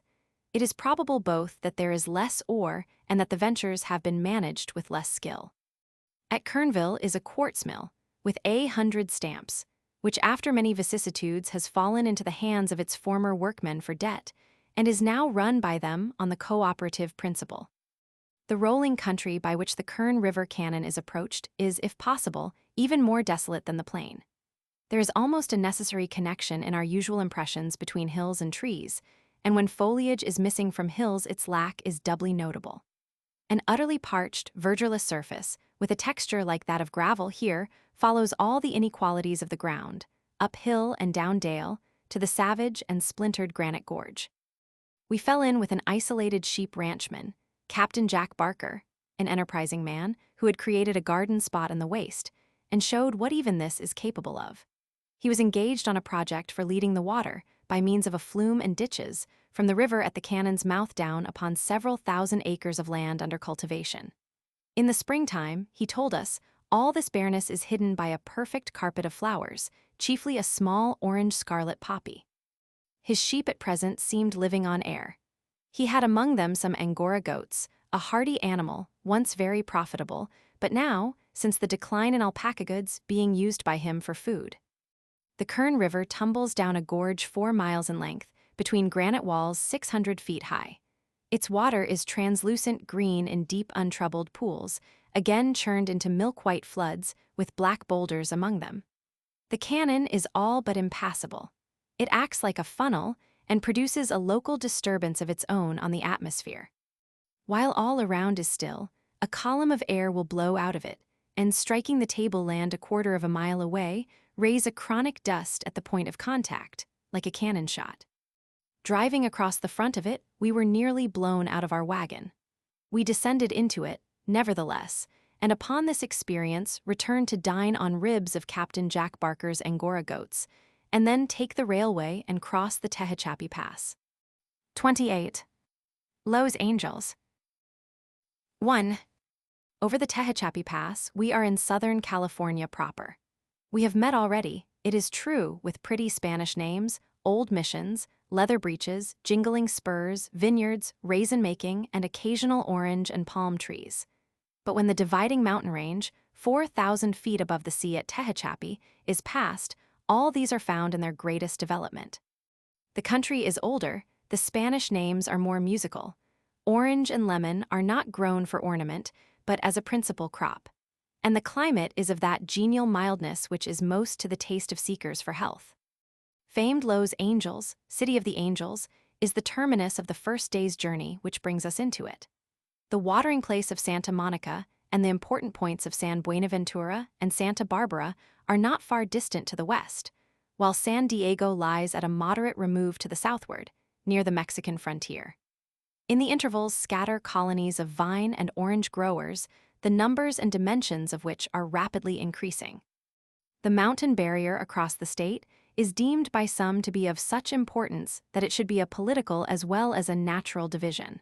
They call for the construction of a distinct new state, to be called South California, its capital at Los Angeles. "We are different peoples," writes one of them in the Californian. "We are different in pursuits, in tastes, manner of thought, and manner of life. Our hopes and aspirations for the future are different.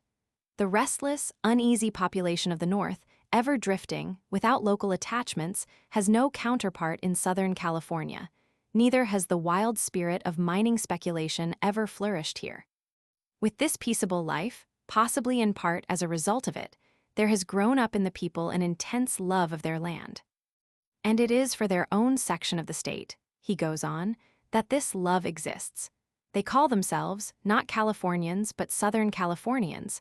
The feeling is intense. I can only liken it to the overmastering love of the old Greek for the sunny shores that lay around the Aegean. For myself, I feel more and more each time that I visit the upper portion of the state that I am going into a strange land. And the impression never leaves me till upon my return I look down from the crest of the Tehachapi over the warm Southland." I have thought it worthwhile to quote these passages, partly because they are amusing, partly because they accentuate the topographical situation, and also because they attribute a character almost the opposite of that which exists. Everywhere is bustle, push, and enterprise. This people will sell you a corner lot or quarter section of land with as great a gusto as any other, and at its full value. Whatever effect lapse of time may have upon them, the present inhabitants, few of whom are born here or even drafted from indolent climes, if lotus-eaters, are of a very wide-awake sort. 2. The City of the Angels is, in general, only another San Jose, upon a more hilly site. Its population must be about 14,000. The long thoroughfare of Main Street proceeds from the depot, at first through a shabby Spanish quarter, locally known as Sonora, consisting of one-story, whitewashed adobe houses. Passing a small Spanish plaza, set with pointed cypresses, and the principal hotel, the Pico House, it becomes lined with excellent buildings of the modern pattern. Of these, the handsome Baker Block is most notable. Continuing to the ornate Los Angeles Bank, Spring Street diverges at a small angle and contributes with Main Street to give the commercial skeleton of the town the shape of a Y with a very long stem. On Spring Street, you find a common little post office, the municipal offices, and a brown, Dutch-looking brick building, standing free, originally constructed for a market, and now the courthouse. If you look into the lobby of the small adobe jail, you will find that some leisurely prisoner of the frescoer's trade has converted it into a resemblance to a dungeon scene at the theater. These two streets, with a shorter one, Los Angeles Street, parallel to Main, containing fruit and produce commission houses, comprise the commercial portion of the city. New buildings are seen going up, the shops are large and well-appointed, and placards offer, in the usual shibboleth of trade, to reduce stock, at wholesale slaughter, and for the next 60 days. A serious depression afflicted Los Angeles in 1875, at the time of the general depression throughout the state, but that has been succeeded by a new reign of activity. Trim, large residences of the more prosperous merchants are seen in the outskirts of the town. Farther out, yet these become villas, in the midst of plantations of orange and lemon, ruled off into formal plots by ditches for irrigation. The class of modest means abide in the side streets, in frame cottages. The German Turn Hall serves also the purpose of theater, for such companies as come this way. It is held that Los Angeles, with its port of Wilmington, 30 miles away, should be now, upon the completion of the Southern Pacific Railroad, the entrepot and Pacific terminus of a new commercial departure. San Francisco, it is said, has too long sat at the Golden Gate, levying toll on every pound of freight that passes through, and this selfish greed is to be properly rebuked by the diversion of a part of its trade. Enthusiastic San Diego expects also to have its share. The wickedness of the proceeding would seem to depend largely upon who it is that takes the toll. Los Angeles, it is held, is to be the Leon, and San Diego the Marseille, of the state, San Francisco still remaining its Paris. The pepper tree, with its scarlet berries and fern-like leaves, forms the leading shade and ornament of Los Angeles streets. Apart from these, a clump of palms grows on San Pedro Street, and before an odd octagon-shaped house on Main Street, a Mexican nopal of the size of an apple tree. In the courtyard of the principal hotel droops a single ragged banana. Tropical features in the vegetation are scarce, but it is evident that this is not the fault of the climate, but a failure to encourage them. In the dooryards are the Mexican aloe and the Spanish bayonet, from the adjacent deserts of Mojave and Arizona. The castor oil plant grows a tall weed in neglected places. The extraction of castor oil was at one time an industry of the place, but is now abandoned. 3. The Mexican element must be something like 1/3 of the entire population of the place. In the Spanish town, Sonora, the recollection of Mexico is revived, but a very shabby, provincial Mexico. You find mezcal and tequila, the two varieties of intoxicating liquor distilled from the maguey or aloe. The dingy little adobe shops contain samples of dingy little stocks of goods in their shuttered loopholes of windows. A few swarthy, lantern-jawed old-timers hang about the corners and gossip in patois, and women with black shawls over their heads pass by. Much of the quarter is in a ruinous condition. There remain vestiges of the arcade system of the kind, known in some form to all tropical or semi-tropical climates. The arcades of Sonora are not of massive brick and stone, but are wooden roofs, such as are put out by our corner grocers, on light wooden posts. Here and there only the battered skeletons remain, attached to ruinous houses. Most California municipalities have borrowed something of this Spanish idea. At Sacramento, the thriving but flat and not attractive capital of the state, you can walk nearly all over the business part of town under cover. There is a very respectable-looking restaurant, a vine-embowered cottage, opposite the Pico House, where the familiar tortillas or pancakes and frijoles or stewed beans may be had. Alongside is an adobe church, quaint in pattern, but modern and devoid of farther interest. From its belfry, the chimes jangle loudly several times a day in familiar Mexican fashion. Out of Sonora emerges, on the 16th of September, the Juarez Guard, which escorts a triumphal car bearing the national colors of red, white, and green, and, aided by a cortege of dark little maidens in white muslin and slippers, proceeds to celebrate with appropriate ardor the anniversary of Mexican independence. This people, who have gone so much to the wall, wear no very pathetic aspect in their adversity. They are for the most part engaged in coarse labor, are improvident, and apparently contented. It is only rarely that a Spanish name, a Pacheco, a Sepulveda, or Estudillo, rises into prominence in the public affairs of the state of which they were once owners. Old Don Pio Pico, the last of the Spanish governors, resides here, impoverished in a little cottage, in sight of property of great value which was formerly his, and of the plaza once the center of his authority. Don Pio is one of the picturesque features of Los Angeles, and with his history would be esteemed interesting anywhere. Above 80 years of age, with stocky figure, square head, and bright eyes, contrasting with his bronzed skin and close-cropped white hair and beard, he has a certain resemblance to Victor Hugo. He has a rather florid taste for jewelry. He carries himself about town, in his short overcoat with velvet collar and cuffs, with a bearing still erect and stately. It is strange to tell, but true, and it is evidence of the conservatism and lack of adaptability of his race, that the old gentleman, though once governor of the state, and a continuous resident of it, as an American citizen, since he surrendered it to Fremont and Stockton in 1847, does not yet speak a word of any other language than Spanish. The talk of this historic personage gave but a rude picture of the state of society in his youth. Was there anything in the world so remote as the California of the years 1810 to 1848? "I am but a plain and unassuming person," he said to me. "My father did not leave me a mule nor a vara of ground. I worked for the Padres at the San Gabriel Mission when I was a boy, and I had little opportunity to learn book knowledge." He disclaimed being an authority even on the events of his own fall and the encroachments of the Americans. "There are many," he said, "who have a better head for those things than I, and who will tell you better than I. I was a just man, however. I treated the rich no better than the poor. Hence when they asked who was Lo Mas Justo Wyhenrod, the most just and honest man, for governor, it was answered with one accord, Don Pio Pico." There are differences of opinion about those ancient officials. Some of them have been charged with a wholesale issue of land patents after the American occupation, which patents ostensibly belonged to their respective administrations.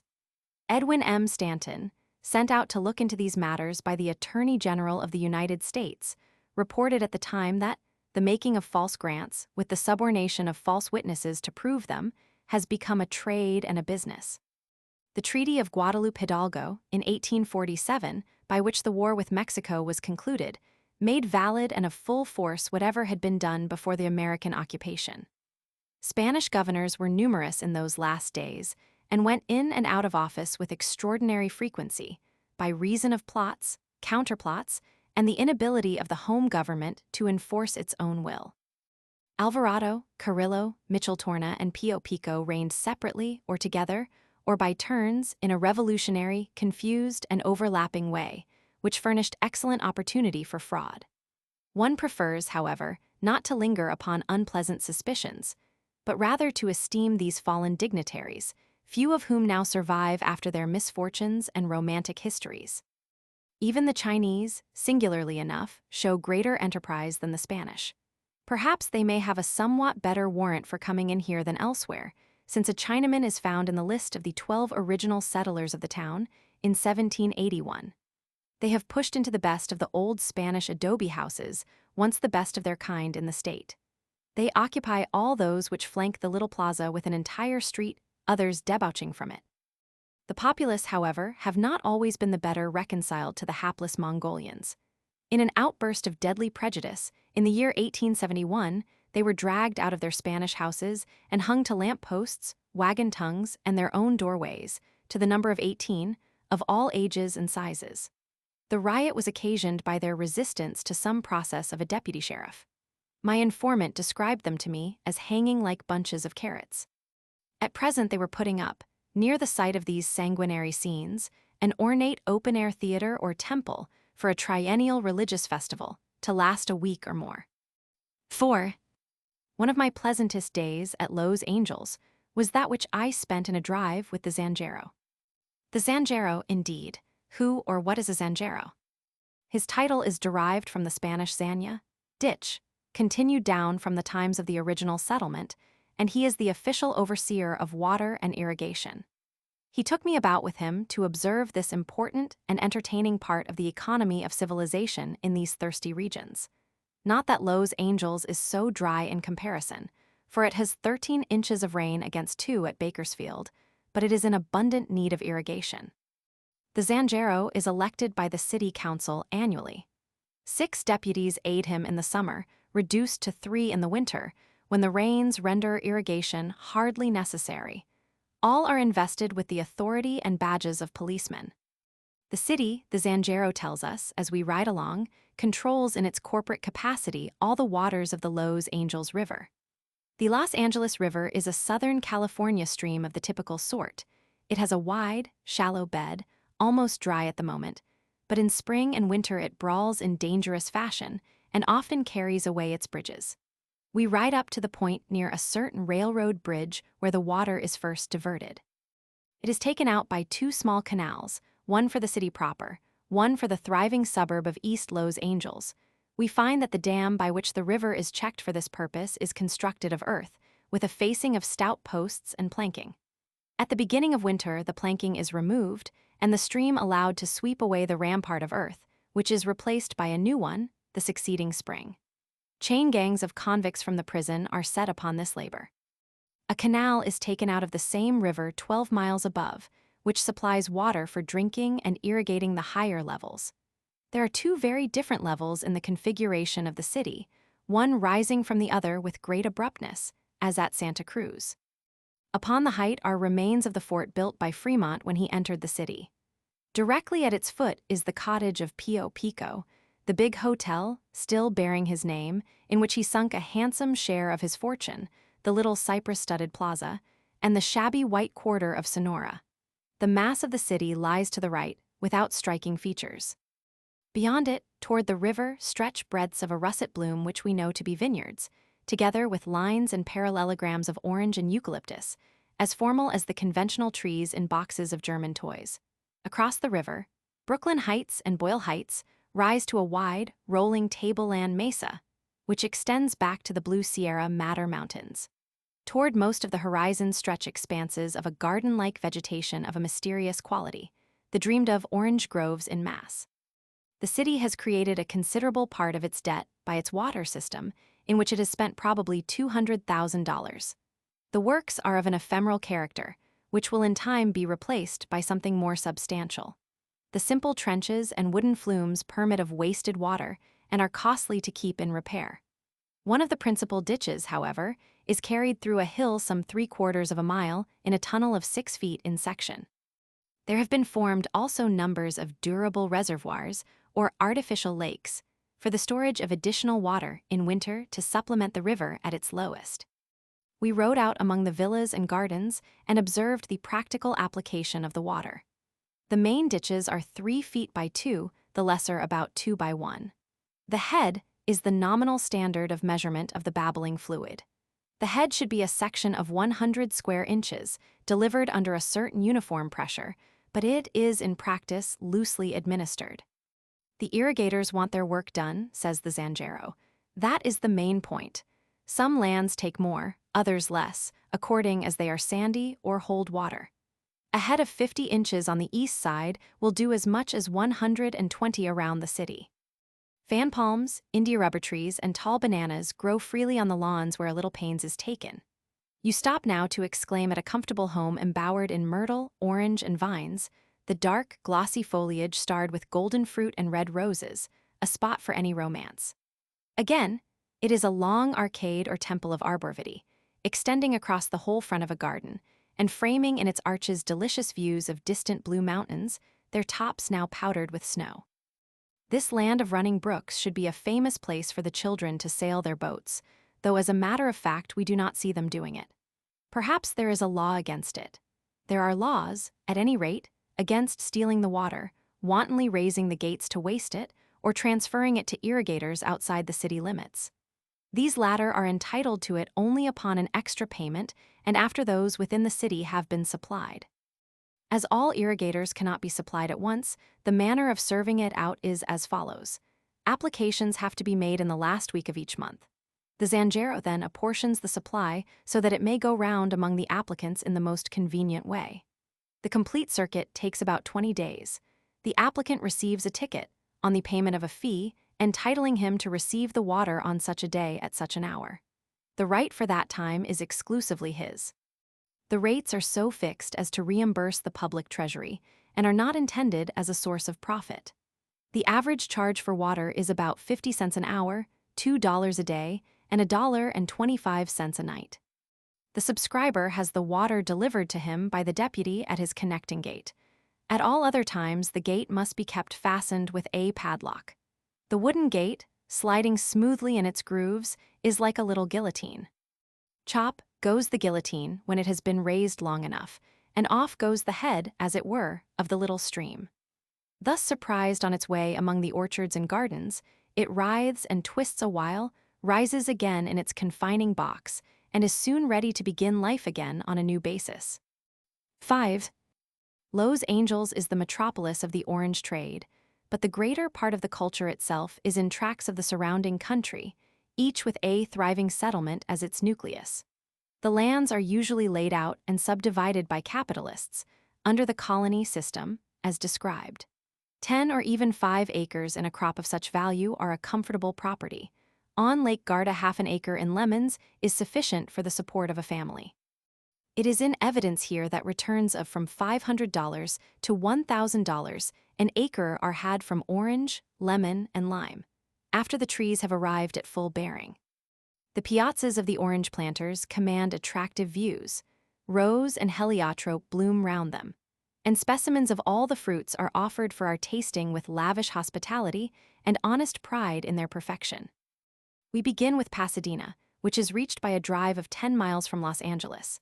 Pasadena, the Indiana colony, San Gabriel, the Lake Vineyard tract, the Alhambra, Santa Anita, and Sierra Madre tracts, and others all of the same general character, adjoin one another.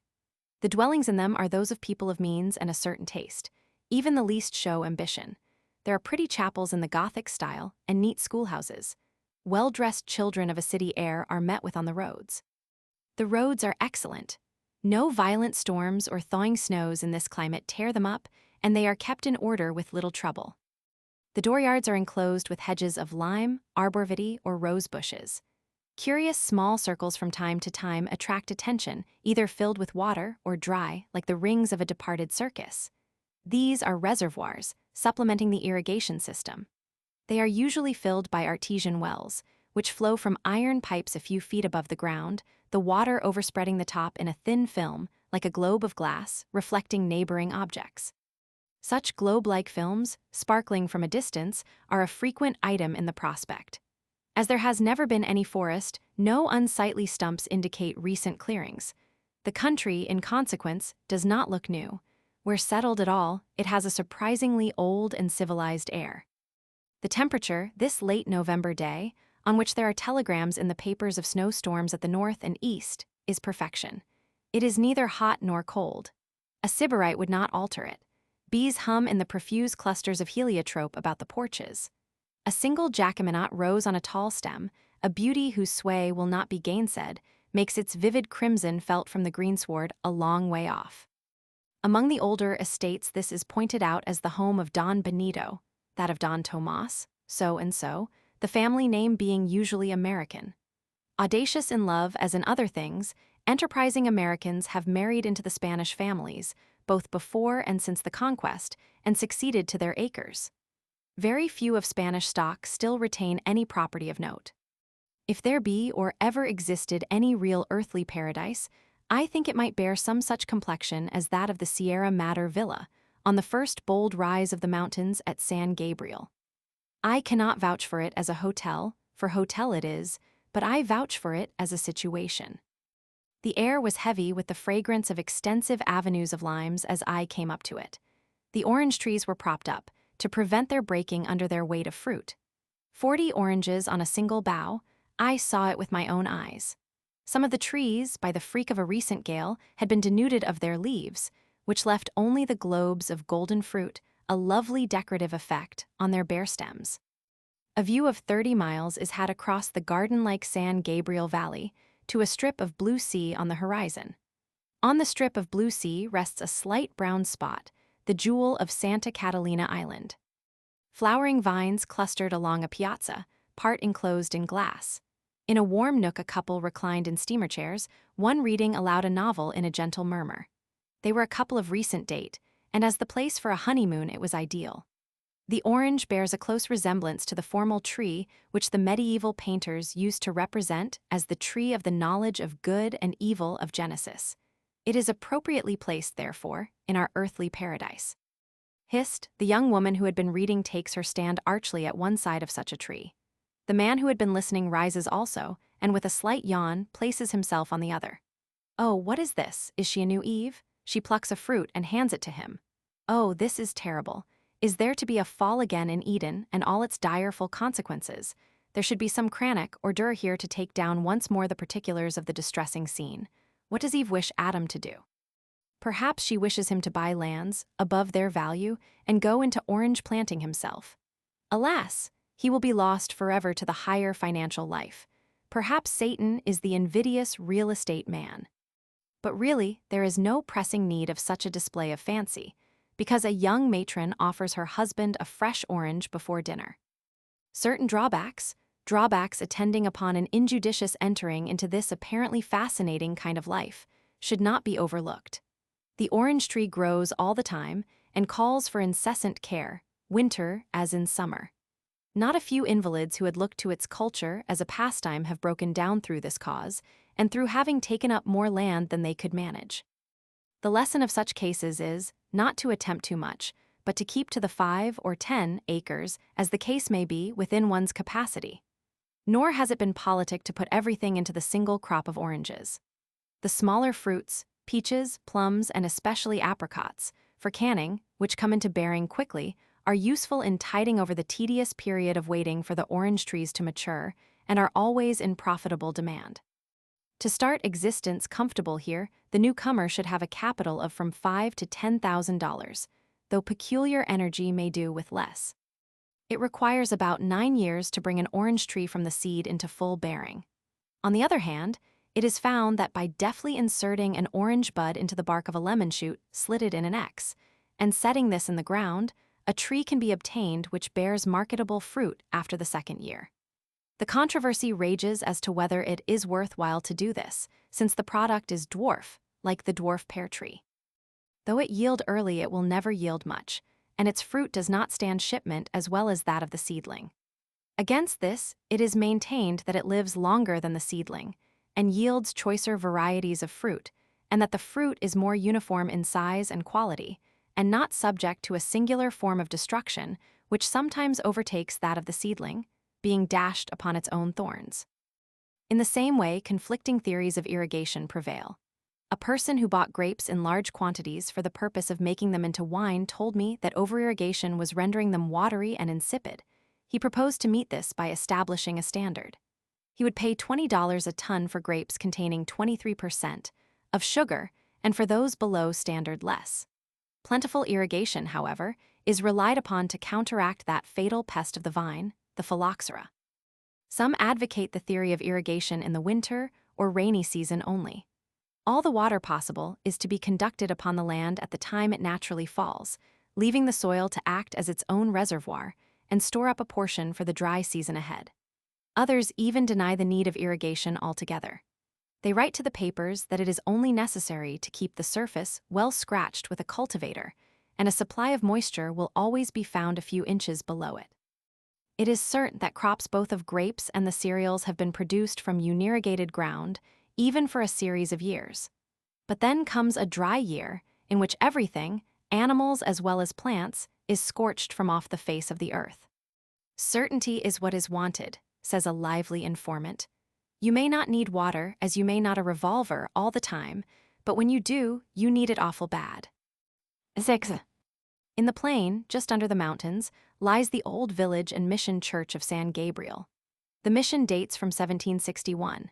It was founded, like the other missions of California, by friars sent out from the College of San Fernando in the city of Mexico. I recollect well the original San Fernando.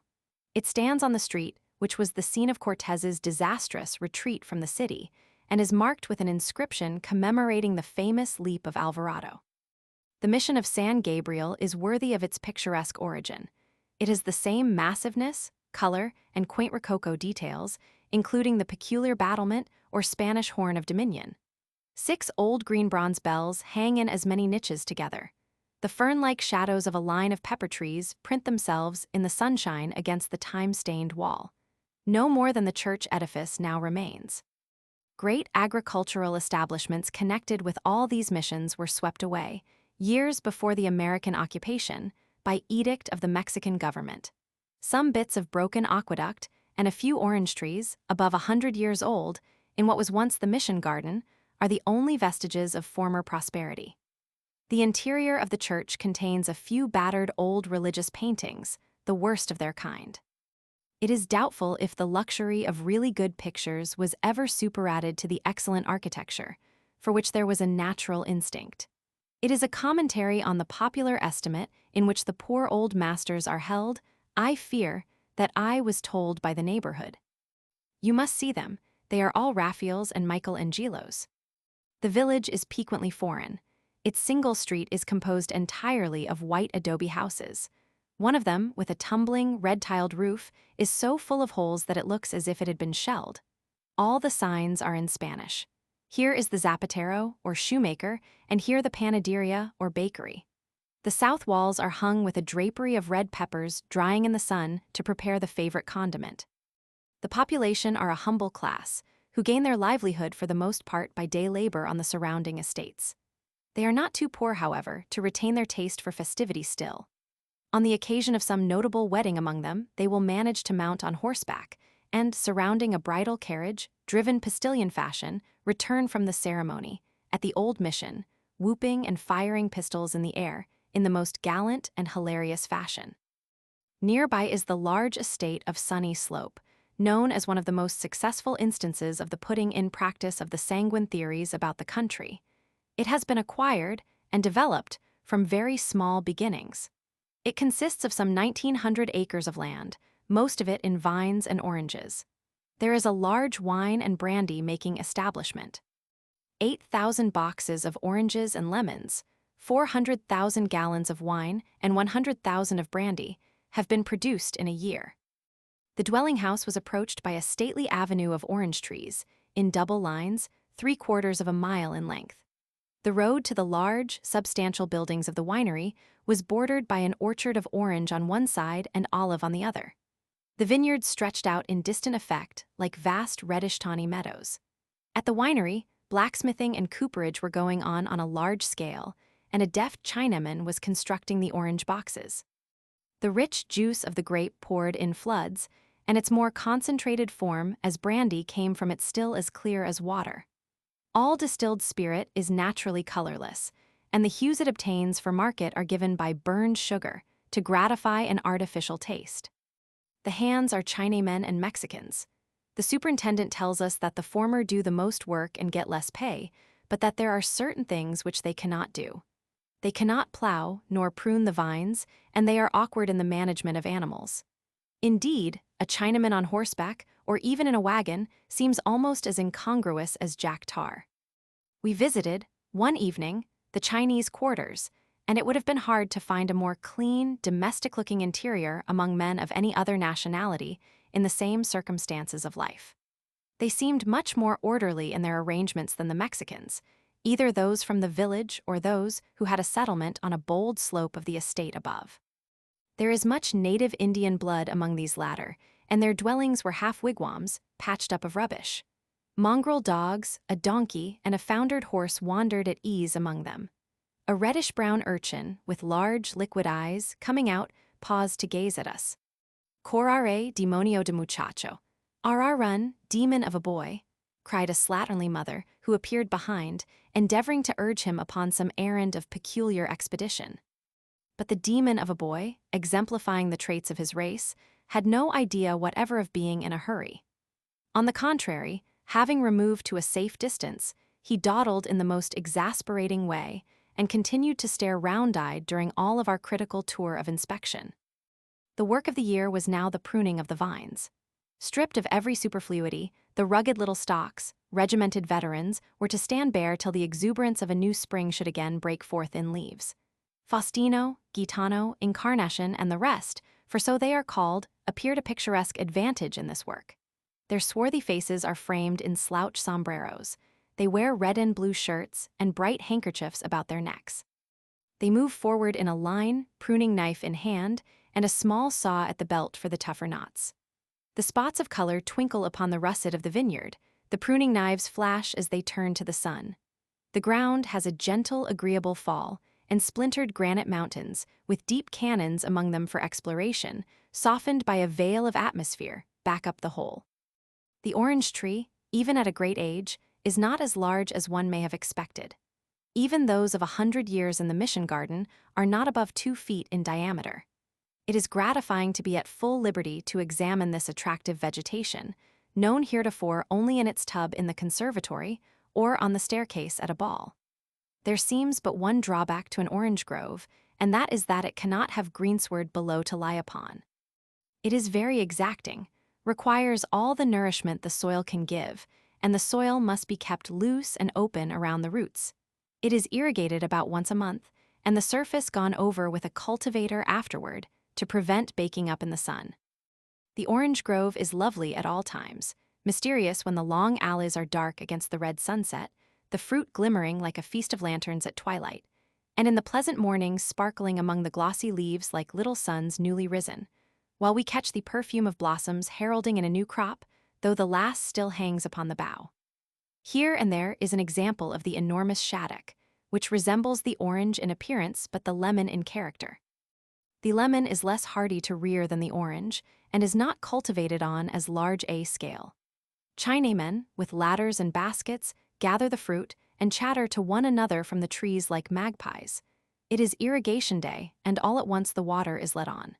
Twisting and turning this way and that, it runs out upon the thirsty soil, as if with an eager curiosity in the embrace. Chinamen with hoes follow it, here throwing up little dams, which it tries to evade. There, when it runs sluggishly, opening little channels and leading it where it should go.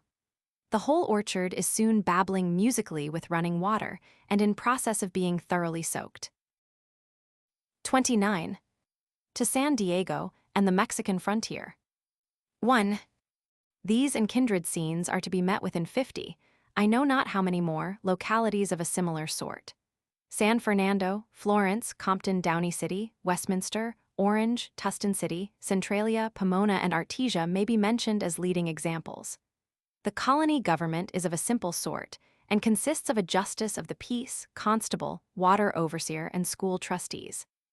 Anaheim, settled by Germans, was one of the first established colonies and has become a town of importance.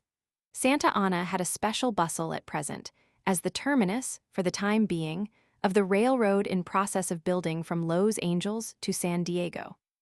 Perhaps, however, the greatest general air of distinction is worn by Riverside.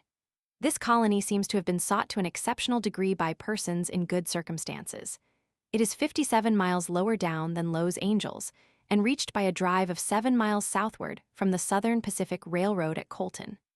4 miles north of Colton, on the other hand, takes you to San Bernardino, an important place of 6,000 people, originally settled by Mormons. The regular Mormons withdrew to Utah by order of Brigham Young on the threat of the coercive war there in 1857, and only a few Josephites now remain, whose practices do not differ greatly from those of other people. At Riverside is found a continuous belt of settlement and cultivation 12 miles long by 2 miles in average width. It will be 20 long when all complete. The population is not large, but revels in a great deal of room. The general situation is a valley of about 40 miles square at an elevation of 1,200 feet above the sea.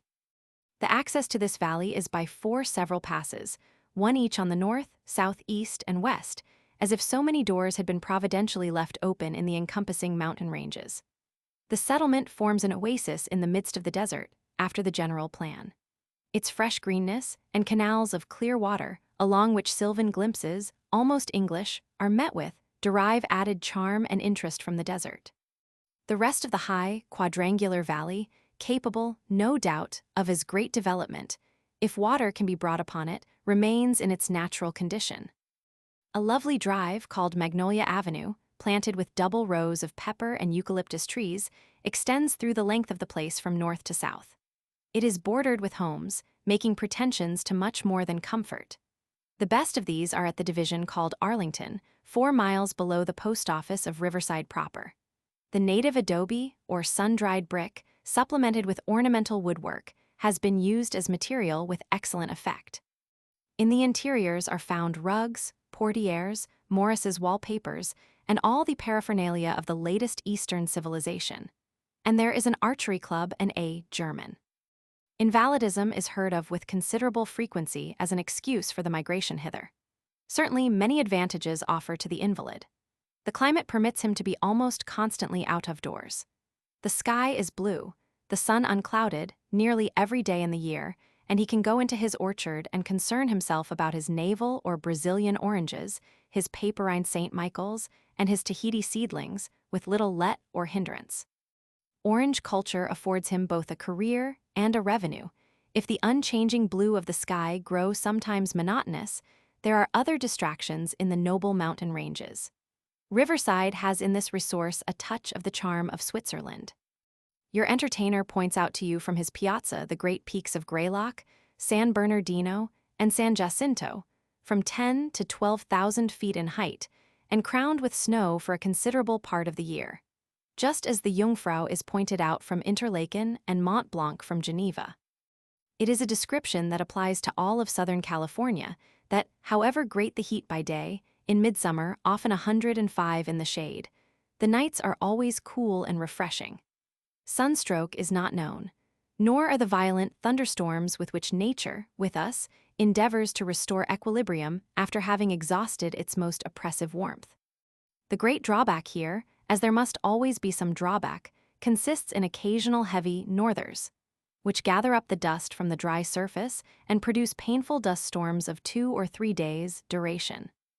In autumn and winter, the temperature is chilly enough to make fires a necessity morning and evening, and even all day long in apartments shut off from the influence of the sun. I was astonished to find the air so keen at these times, and a scum of ice forming upon water in the mornings even as far down as San Diego. The cold has a penetrating quality beyond its register by the thermometer. This, though usually overlooked, is important since fuel is very scarce and correspondingly dear. Faggots of the prunings of the cottonwoods, sycamores, and mesquite trees along the beds of the streams are the principal resource. Such coal as can be obtained is both costly and of poor quality. The water for the irrigation of Riverside is taken from the swift little stream of the Santa Ana River, which falls so rapidly within a short compass that it is feasible to take out two separate canals with a difference of 35 feet in their levels. On all sides, lands are held at $200 and $300 per acre, and when the orange trees have come into good bearing, at $1,000, which but a few years ago were purchased at $1.25 an acre. All these places have their local rivalries, though Southern California as a whole is ready to unite in vindicating its peculiar claims against the outside world. All have their pamphlets to distribute, containing their tables of mean temperatures, altitudes, analyses of soils, and claims to regard as based upon nearness to, or absence from, some particular natural feature. Thus the coast counties take leave to pride themselves upon a genial average of temperature, owing to their proximity to the sea. They are free, they say, from the extremes of heat and cold afflicting those which are shut in behind the mountain barriers.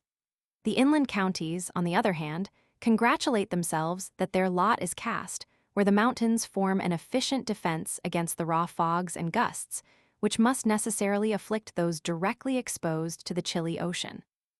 These petty rivalries are a part of the history of all new countries and pass away with the development of population and trade. There seems no need of jealousies, since there is encouragement enough for all in their several ways. The territories of Arizona and New Mexico have just been opened to transportation by rail from this quarter. The lands suitable for the cultivation of the citrus fruits are limited in extent. The market is much more likely to improve than decline, even when production shall have largely increased beyond its present rate. High railroad freights were at one time a cause of alarm. The making of an orange wine was proposed as a resource for using up the surplus crop of this kind. The experiment was not a success, but it is not likely to be needed. Freights have declined, and will decline more with the building of projected new roads. Shipments of oranges have been successfully made from this section as far away as Denver, Chicago, and St. Louis. 2. Great things are predicted for Wilmington, a little port 22 miles to the southwest of Los Angeles. The extensive works undertaken here by the railroad and the United States government are still incomplete, and it is but a dreary little place in its present condition. However, great ports have never been selected primarily for picturesqueness, but in accordance with such commercial necessities as short lines of transit, easy grades, and convenience for shipping. Wilmington had few natural conveniences to offer. There were originally but 18 inches of water on its bar. This has been increased to 10 feet. An enormous jetty, 6,700 feet long, extending out to what is called Dead Man's Island, is under construction. It is to force the tide itself to do the duty of scouring out the bottom, so that a ship channel several miles long will eventually be secured. Santa Monica is another small port at the end of a branch railroad from Los Angeles, 16 miles directly west, and somewhat famed as a seaside resort. It has a hotel of considerable size and a bold situation on a pretty horseshoe bay. The beach is of fine, hard sand, and the temperature admits of bathing, if one be inclined for it, all the year round. The hopes which were at one time entertained by capitalists, like Senator Jones, of Nevada, of making the place a great shipping point, have been for the present abandoned. It was to have been the Pacific terminus of a new through line from the east, coming by way of the Cajon Pass. A wharf 1,500 feet long was built, and a breakwater proposed. From here, or from Wilmington, you sail up the coast to San Buenaventura and Santa Barbara, favored by invalids. These places have as yet no railroad, but must before long come into the general system. Both are on that sheltered stretch of the coast which, from Point Conception, makes a sharp turn to the eastward, and has direct southern exposure and a view of the islands of Santa Barbara Channel. Santa Barbara, on its practical side, has devoted more attention than most places to the culture of the olive, an industry still much in its infancy. Some of the cultivators have provided themselves with a machinery, which costs about $1,000 for expressing the oil. As a condiment, the fruit is not pickled green here, like the Spanish olive, but ripe and black. It may be that a special education is needed for liking each variety of olives, as it is for acquiring the taste in the beginning. Those here are of a small variety, descending from the old mission times, and it is hard not to find them either insipid or bitter. The leading shipment from San Buenaventura is honey. 1,000,000 pounds per annum from Ventura County, of which it is the capital, is not an unusual product. 3. I sailed from Wilmington to San Diego. I embarked in the evening in a small tug, which steamed down the tortuous windings of the channel, past black lighters that Whistler would have liked to etch, and past Dead Man's Island, and transferred us on board a coast steamer waiting without. Next morning, we were at our destination, 100 miles below. San Diego, rising on a gentle slope, makes a pretty appearance from the water. A United States barracks, yellow, with a flagstaff rising in the center, is the most prominent object in front. You round an immensely long, narrow sandspit of a peninsula, which contributes to form the excellent small harbor, and make fast to an immensely long mooring wharf.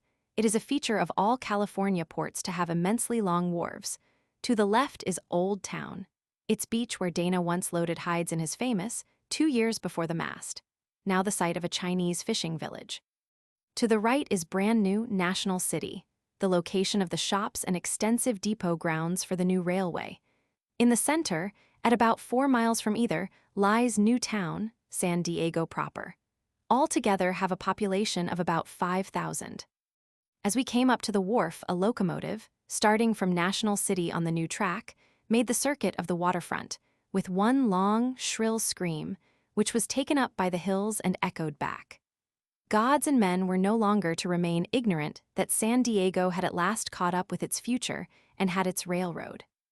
It was cruelly disappointed when it was to be the terminus of the Texas Pacific, Transcontinental Road. The Panic of '73 prevented the capitalist Tom Scott from negotiating the foreign loan which was needed for its completion. That enterprise was abandoned, and a half-mile of graded roadbed alone remains as a sort of tumulus to the blighted hopes and bitter memories of the time.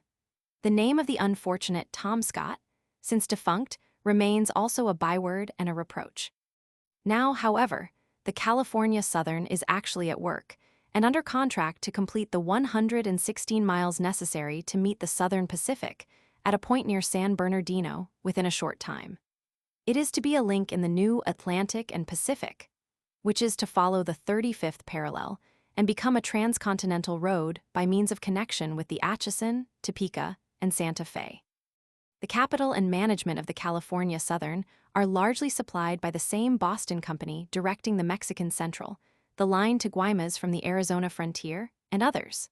A farther road is projected by them eastward from San Diego to Calabasas, passing through Port Ausable at the head of the Gulf of California.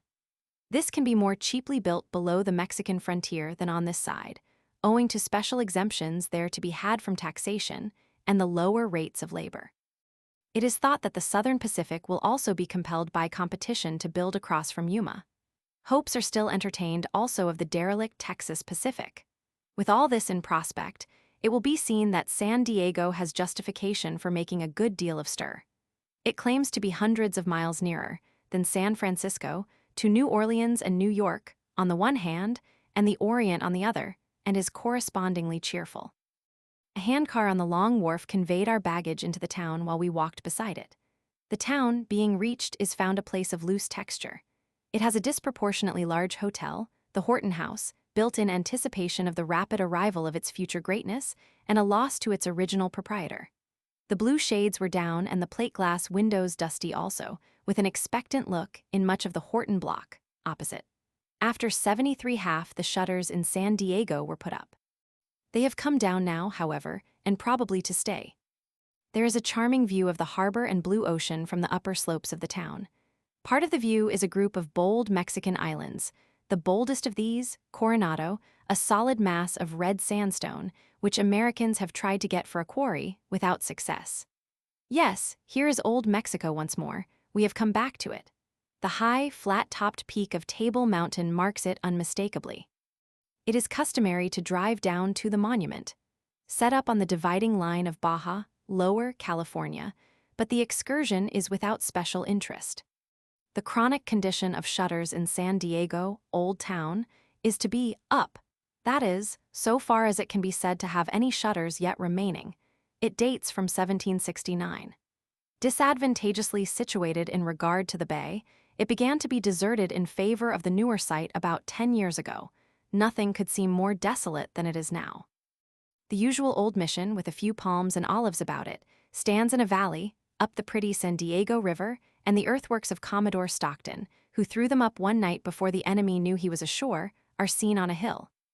Rents should be cheap in Old Town, but according to the gossips who still sit around the decayed old plaza, they are not. The owners hold them stiffly yet, on what theory heaven only knows. The plaza has a toppling flagstaff, a decayed music stand, and vestiges of a number of burned edifices, which have never been worth anybody's while to build up again. The Merchants' Exchange will never supply cocktails to thirsty soul again. The Cosmopolitan Hotel is without a guest. Whole rows of weather-beaten adobes, whole quarters, stand vacant. It should be a great place for ghosts, but perhaps they do not care for one another's society. The children, coming from school, for there is, it seems, a school, amuse themselves with knocking at and rattling the vacant doors. Then they peer in at the broken window panes and shout, and run laughing away. 4. In leaving, San Diego I traversed the surveyed line of the new railroad almost due northward. A 30-mile section of the railroad was already built. The rest of the journey was made by wagon, with an occasional half-day's pedestrianism, for which the dry, smooth surface of the ground is well adapted. It afforded opportunity of making the acquaintance in a leisurely way of some of the ranchmen, small and great, of the old school. The principal one of these was Don Juan Forster, deceased since this visit, well known in his section. He was English by birth, but sailed with his father in a trading vessel and became a Mexican subject and resident of California long before the American conquest. It was so long before that he had well-nigh forgotten his English and had to learn it over again when the Americans arrived. The Senora, a sister of Governor Pio Pico, never learned it at all, any more than her conservative brother. Don Juan's estate, the Santa Margarita Ranch, comprised an area of 27 miles by 14, or 145,000 acres of land. There was one fence 17 miles in length and another 10. The owner had made two distinct efforts to colonize a portion of his land, without great success. He had offered in London to give 40 acres and the use of 3 cows and 2 horses to whoever would put upon the land improvements, in the shape of houses, vineyards, etc., to the amount of $1,000. The Santa Margarita Ranch house is of adobe, very thick-walled, with a terrace in front and an interior court. The waiting at table was by a broad-faced Indian woman in calico. All the domestic service was performed by mission Indians, except the cooking, for which a Chinaman had lately been secured, with the view of having meals on time. The manner of living on these great places was found comfortable, but without the princely features attributed to it in some of the highly colored narratives of former travelers. The greater part of the available land in the section was devoted to pasture. The cereals were cultivated, but not much fruit.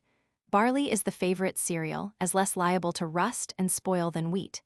Hay is made, not of grass, but of wheat and barley straw, cut green with the milk still in it.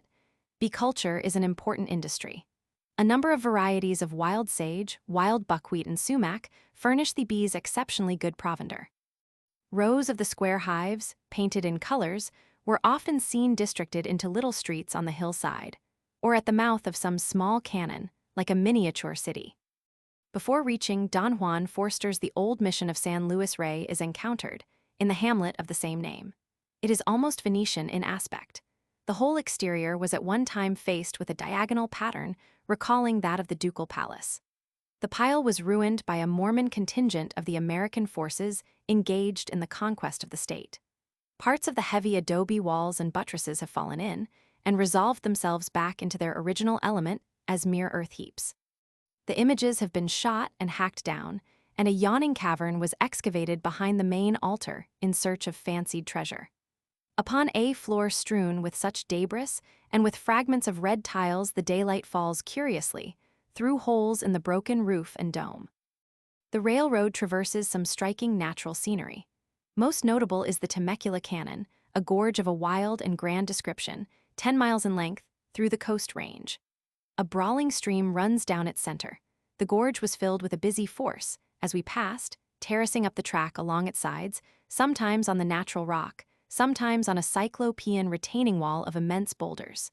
Toward evening every day, the firing of heavy blasts reverberated up the defile like a cannonade. The main part of the laboring force consisted of Chinamen. They had utilized the shelving ledges and random nooks by the stream for their tents and cooking ovens with great ingenuity. The Mexicans and Indians, who formed the contingent next in importance, were in every way less provident. The surveyors were found pleasant and hospitable fellows, as surveyors at the scene of their labors are apt to be. Compactness and convenience had been reduced to the lowest terms, but a pleasant existence seemed possible in their small tents. A Chinese cook was attached to each camp, and the provisions and fare were excellent. While coming up in the construction train over the section of already completed road, we had the distinction of being waited on by a servant of rather uncommon pretensions. This was a Cert, Charlie, a shock-headed boy of 14, son of a later Tichborne claimant, who had strangely arisen at San Diego just then and announced his purpose of again contesting the title.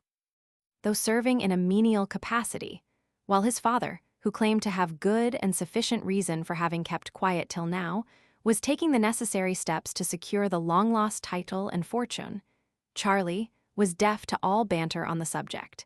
He was supercilious and firm in the faith that he too was a Tichborne. And don't you forget it, he threw out to us by way of a parting injunction. Out of the cannon at the van of the construction work, we were on the Temecula Plains, a part of the upper Santa Ana Valley. The course of the road was marked henceforth only by an occasional surveyor's stake. We rode over 50 miles of absolutely treeless, verdureless desert. It was desert, however, with a certain fascination in its sterility. It had a distinct beauty of coloring. The brown, drab, and blackish waste, catching sparkles of light on its flinty surface, shimmered in the sunshine. The heat was tempered by a gentle breeze. Crags of black, water-worn rock, which had once been reefs in an inland sea, rose in bold, fantastic shapes, and noble mountain ranges stood up along the distant horizons, their rugged harshness softened into blues and purples by a delicious veiling atmosphere. Halfway across, we fell in with a single sign of human life, in the shape of an abandoned pine shanty. On going around to the rear, the boards were found to have been knocked off, probably to be used for fuel. Some former travelers, halting here like ourselves, had occupied a part of their leisure with writing inscriptions in lead pencil. One had written a direction about drinkable water in the neighborhood. Another, apparently finding this erroneous, had inscribed below it, with much more vigor than regard for adopted usages in spelling, liar. The sole piece of furniture remaining was a rusted cooking stove standing on 3 legs. It had a certain almost diabolic, knowing air. You suspected it of having lost its other leg in waltzing about and holding high carnival, as no doubt it did, with the coyotes, gophers, tarantulas, and lizards who dropped in to pay it visits. 30. Across Arizona. 1. If there be anything politically disrupting in mere topography, the section cut off by the range below the Los Angeles and Riverside country should also be made a separate state. It should clamor at any rate to be joined to Arizona, since it is Arizona that it follows in climate, and not California. Southeast of the low San Gorgonio, past the seasons are the same as those of Mexico. That is to say, the rains fall in summer, while northward they fall in the winter and spring. Thunderstorms on each side of the mountains may be plainly visible from the other, but do not pass the limit. I myself saw, from the Arizona side in December, in hot, clear sunshine at the time, murky clouds billowing above the range and the lightnings playing in them, and on returning to Los Angeles, found it drenched in its first showers of the season. There is one excellent reason why the inhabitants of the section do not raise such a clamor, which is that there are no inhabitants worth mentioning. For 150 miles, from the pass to the Arizona frontier at Yuma, the railroad hardly knows any local traffic. Its route is over the celebrated Colorado Desert, in comparison with which previous deserts are of small importance. There are various stopping places, with designations on the map, but these are rarely more than signal stations where the locomotive, like the passengers, stops to slake its thirst at a series of artesian wells. The plain is not of great extent laterally. Black and purplish mountains are always in sight and spurs cross the track. Boulders and pebbles are scattered thickly on the surface at first, among patches of bunchgrass. Then, near 7 Palms, the jaws of the black and purple mountains open and receive us into the genuine desert. It is strewn with boulders still, but is itself a waste of drifting white sand, with large dunes and hills of sand. One might be riding on the shores of Coney Island or Long Branch, a singular depression below the level of the sea for 100 miles, and at its lowest point, nearly 300 feet, is traversed. At Dos Palmas, in the very bottom of it, a board shanty, covered with signs in amateurish lettering, indicating that it is a saloon, stands entirely alone. Surely the barkeeper must consume his own drinks and lead an existence unprecedented among his kind. No, a horseman in Mexican accoutrements dashes across the plain, though where he should dash from, and how he should ride anything here in the bottom of the sea, but the skeleton, say, of a dolphin or a seahorse, is a mystery, pulls up and enters. And it appears, on a better acquaintance with Dos Palmas, that a stage starts every other day for points on the Colorado River and Prescott, the capital of Arizona Territory, and that this is but a faint survival of bustle which once reigned here before the advent of the railroad. The route of the Southern Overland Mail then came this way, and long trains of immigrant and freight wagons, carrying water in casks for 2 and 3 days' supply, were passing continually over these wastes. Nothing, on general principles, would appear more depressing than such a country, but as a matter of fact it is a stimulus to the curiosity and furnishes real entertainment. One would not wish to be abandoned there without resources, it is true, but he does not tire of looking at it from the car window. Its blazing dryness is disinfectant and preservative. There can never exist the last extreme of sadness where the element of decay by damp and mold is not present. Chemical processes are those which are principally going on. Wonders of almost any sort may be expected, and you almost look for phantoms not of earth among the shifting mirages. A considerable part of Arizona, as well, is of the same character, but it is estimated by competent authority that with irrigation 37% of that territory can be redeemed for agriculture and 60% as pasturage. It will be called to mind that even the apparently hopeless Colorado Desert, which is below the level of the sea, is also below the level of the Colorado River, from which water might perhaps be spread over it with comparative ease. The truly patriotic Arizonian in their neighborhood is not ashamed of his encompassing deserts, but rather proud of them, and with a certain reason. The desert is in reality a laboratory of useful products. Paper is made from the yucca or Spanish bayonet, which abounds in parts of it. There are tracts of salt, borax, gypsum, sulfur, asbestos, and kaolin, and quarries of pumice stone, only waiting shipment. It is maintained, also, that it has deposits of the same precious metals which, mined in places where water is more accessible, have given the territory most of its present fame. Our train runs out upon a long wooden drawbridge across the Colorado River, and we arrive at Yuma. The company has placed here the first of its series of hotels of uniform pattern. It is both station and hotel. Such provision on an equal scale of comfort would hardly have been judicious, yet as an investment for private persons. These structures therefore become not only a typical feature of the scenery, but an indication of the extent to which the railroad has had to, and has been able to, by reason of its ample resources, take this bare new country into its own hands. They are of the usual reddish-brown, 2 stories in height, and surrounded by piazzas of generous width, an indispensable adjunct under the dazzling light and heat of the country. 2. The heat of Yuma is proverbial. The thermometer ranges up to 127 degrees in the shade. There is an old story of a soldier who died at the fort and went to the place which Bob Ingersoll says does not exist, and, finding it chilly there by comparison, sent back after his blankets. Great heat, nevertheless, is not equally formidable everywhere. It is well attested that there is no sunstroke here, and no such suffering as from a much lower temperature in moister climates. Distinct sanitary properties are even claimed for this well-baked air. So near the sea level, it is said to be less rarefied, and to comprise, therefore, a greater quantity of oxygen to a given bulk than that of mountain districts, which, in purity and dryness, it resembles. It is thought to be beneficial in lung troubles. Yuma, among its arid sandhills, has aspirations to be a sanitarium. Civilized people also may yet resort there to engage in a sensible sun worship, basking in the genial heat, and then plunging into the river after the fashion of the resident Indians, who make of it in this way a kind of natural Turkish bath. A transition state may have disadvantages, even when a step towards something better. Yuma has now its railroad, and is to have a shipping port of its own by the construction of another to Port Ausable on the Gulf of California. Still, it laments a greater activity it once enjoyed, as chief distributing point for the mines and upper river towns. It expects the Port Ausable Railroad to have the effect of doubling its population in 2 years. It will not be a very stupendous population even then, as it is but 1,500 at present. The town is a collection of inferior adobe houses, a few of the very best being altered from the natural mud color by a coating of whitewash.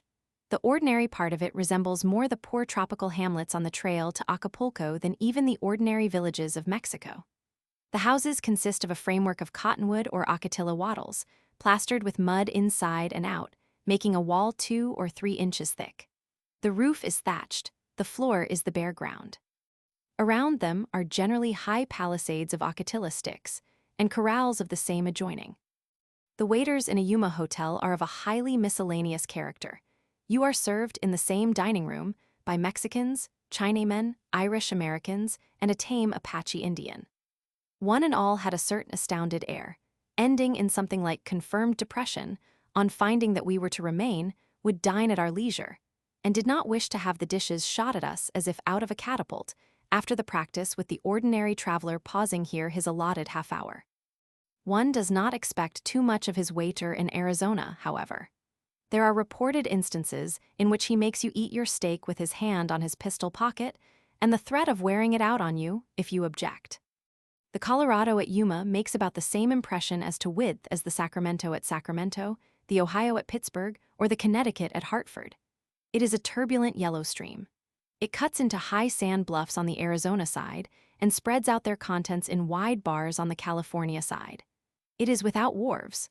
The light draft, high-decked steamboats or barges that ply up and down its interminable reaches tie up when necessary to the banks. Mountains of a jagged, eccentric formation follow its general course northward. Peaks impressively counterfeiting human work, Castle Dome, Chimney Peaks, Picacho, and Cargo Muchacho loom up along the horizon, a fitting prelude to the marvels of Arizona. It was at the close of an Indian war that this visit was made. It had been said, in rumors much exaggerated, that the whole white civilization of the territory was in danger by the outbreak and troops, but now on their return had been hurried thither from all sides. The first view of Indians, therefore, at Yuma was of a double interest. They were not Apaches, it is true, but a subsequent acquaintance with the general field proved them to be even more picturesque. They are of that highly satisfactory style of savages who wear but little clothing, and none of it European. They are to be seen in numbers about the railway station by the most casual passenger. The railroad is still new to them, and they have not satiated their curiosity. They bring friends from a distance to see it, and are observed describing to these visitors how the drawbridge swings, and how the cars are switched from one track to another. They are met with coming across this bridge from the patch of river bottom near the fort on the California side, where their principal settlement is. The young men run or stride at great speed, so as to throw out behind them a long red sash or band, depending from the breechcloth, which is, in summer, the principal part of their attire. To this is added, in winter, a close-fitting gray or crimson undershirt. They wear their thick, coal-black hair banged low on their foreheads and bushy about their necks. The effect at a little distance is not unlike that of the Florentine period, when the young gallants wore jerkins and trunk hose fitting them like their skins, and just such bushy locks, which they crowned, however, instead of going bareheaded, with jaunty velvet caps. The fort is without guns, other than a howitzer for firing salutes, and has no strength, as it no longer needs to have, except from its position on a commanding bluff. The military policy of the government now is to station its troops along a railroad or other easy line of communication, where they can be quickly massed for mutual support. All the Arizona posts, such as Camp Lowell with its grassy parade and fine avenue of cottonwoods, Camp Grant on its tableland, and Camp Apache at the junction of 2 charming trout streams in the White River Canyon, and the others have only this strategic importance and no intrinsic strength. The barracks at Yuma consist of a series of comfortable, large adobe houses, plastered and painted green, around an oblong plaza. They have in front a peculiar screenwork of green blinds, which shuts out the glare arising from the yellow ground and makes both a cool promenade and comfortable sleeping apartments for the summer. The chief of the Yumas, on whose settlement the fort looks down, chooses his sub-chiefs, but is himself appointed by the military commandant. The last investiture was made as long ago as 1852 by General, then Major Heinzelmann. He conferred it upon the now wrinkled and decrepit Pasquale, described at the time as a tall, fine-looking man of an agreeable disposition. Pasquale's people cultivate little patches of vegetables and hay in the river bottom, fertilized by the annual overflow. Their principal sustenance, however, is the sweet bean of the mesquite tree. This they pound in mortars into a kind of flour. Sometimes, when on the move, the Indians float their hay across the river on rafts, which they push before them, swimming. They propel the small children in the same way, placing them in their large, Egyptian-looking ollas or water jars. The crop of mesquite beans was so large one year as to be beyond their unaided capacity to consume, and they hospitably invited in their friends, the Pimas, to aid them. Old Pasquale describes with graphic gestures how haggard and lank were these visitors on their arrival, and what an unctuous corpulence they had attained in the end, when, after nearly eating their hosts out of house and home, they were only got rid of at last by force. 3. Few things are more curious at this time of day than to look back at the old maps of our western possessions previous to the annexation of Texas. Texas was not then ours, nor were a considerable part of Indian Territory, Kansas, half of Colorado, all of Utah, Nevada, California, Arizona, and New Mexico. All of this belonged to our sister Republic of Mexico, which, as I have said, was within an ace as large as ourselves, and, except for its internal dissensions, could by no means be considered a puny antagonist.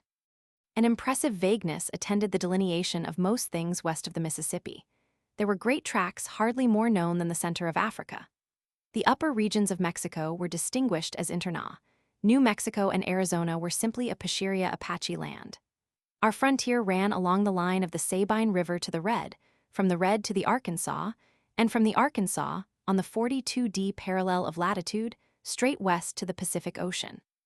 By the Peace of Guadalupe, Hidalgo, our frontier, became the Rio Grande and Gila instead, and the line had dropped from parallel 40 degrees to parallel 32 degrees.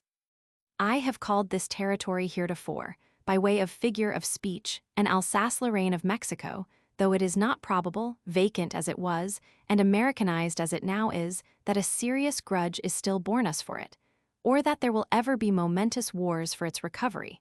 However this may be, it has been the making of us. We should be in but sorry shape indeed had we to go back to the limits of the 13 original British colonies, or even to these with Florida, purchased from the Spaniards, and Louisiana, purchased from the French, added. The Mexican acquisition gave us 1/3 of our domain, that which is now most open to the teeming millions of Europe, and that which avails us our repute for essential Americanism abroad. It gave us the field of the Bret Harte School in literature, our chief marvels and wonders, our mines of the precious metals, and the command of the Pacific Ocean. The lower belt of Arizona was not even comprised in this. An area of 460 miles by 130 below the Gila River was not obtained till the Gadsden Purchase in 1853. By the payment of the sum of 10,000,000 under this treaty, we obtained a number of decided advantages. We rectified our boundary line, confused through the inaccuracy of the map of one Dwinelle, on which it was based. We got rid of an embarrassing engagement of the Treaty of Guadalupe Hidalgo to protect the Mexican frontier from Apache, leaving them to regulate this service for themselves. We secured the right-of-way for a railroad across the Isthmus of Tehuantepec, which was thought desirable for speedier communication with our new possessions of California. But above all, we acquired, in the easy levels below the Gila, the natural route for a Southern Pacific transcontinental railway. The files of the Congressional Globe of that date are full of the necessity of binding our Pacific acquisitions securely to the rest of the country, and the most effectual of all the means proposed was considered to be a transcontinental railway. Well, we are bowling at last along that now actually constructed Southern Pacific Railroad, once discussed in musty debates of the Congressional Globe. It increases our respect for predecessors to whom we may not have given any great consideration heretofore to find how sagacious they were.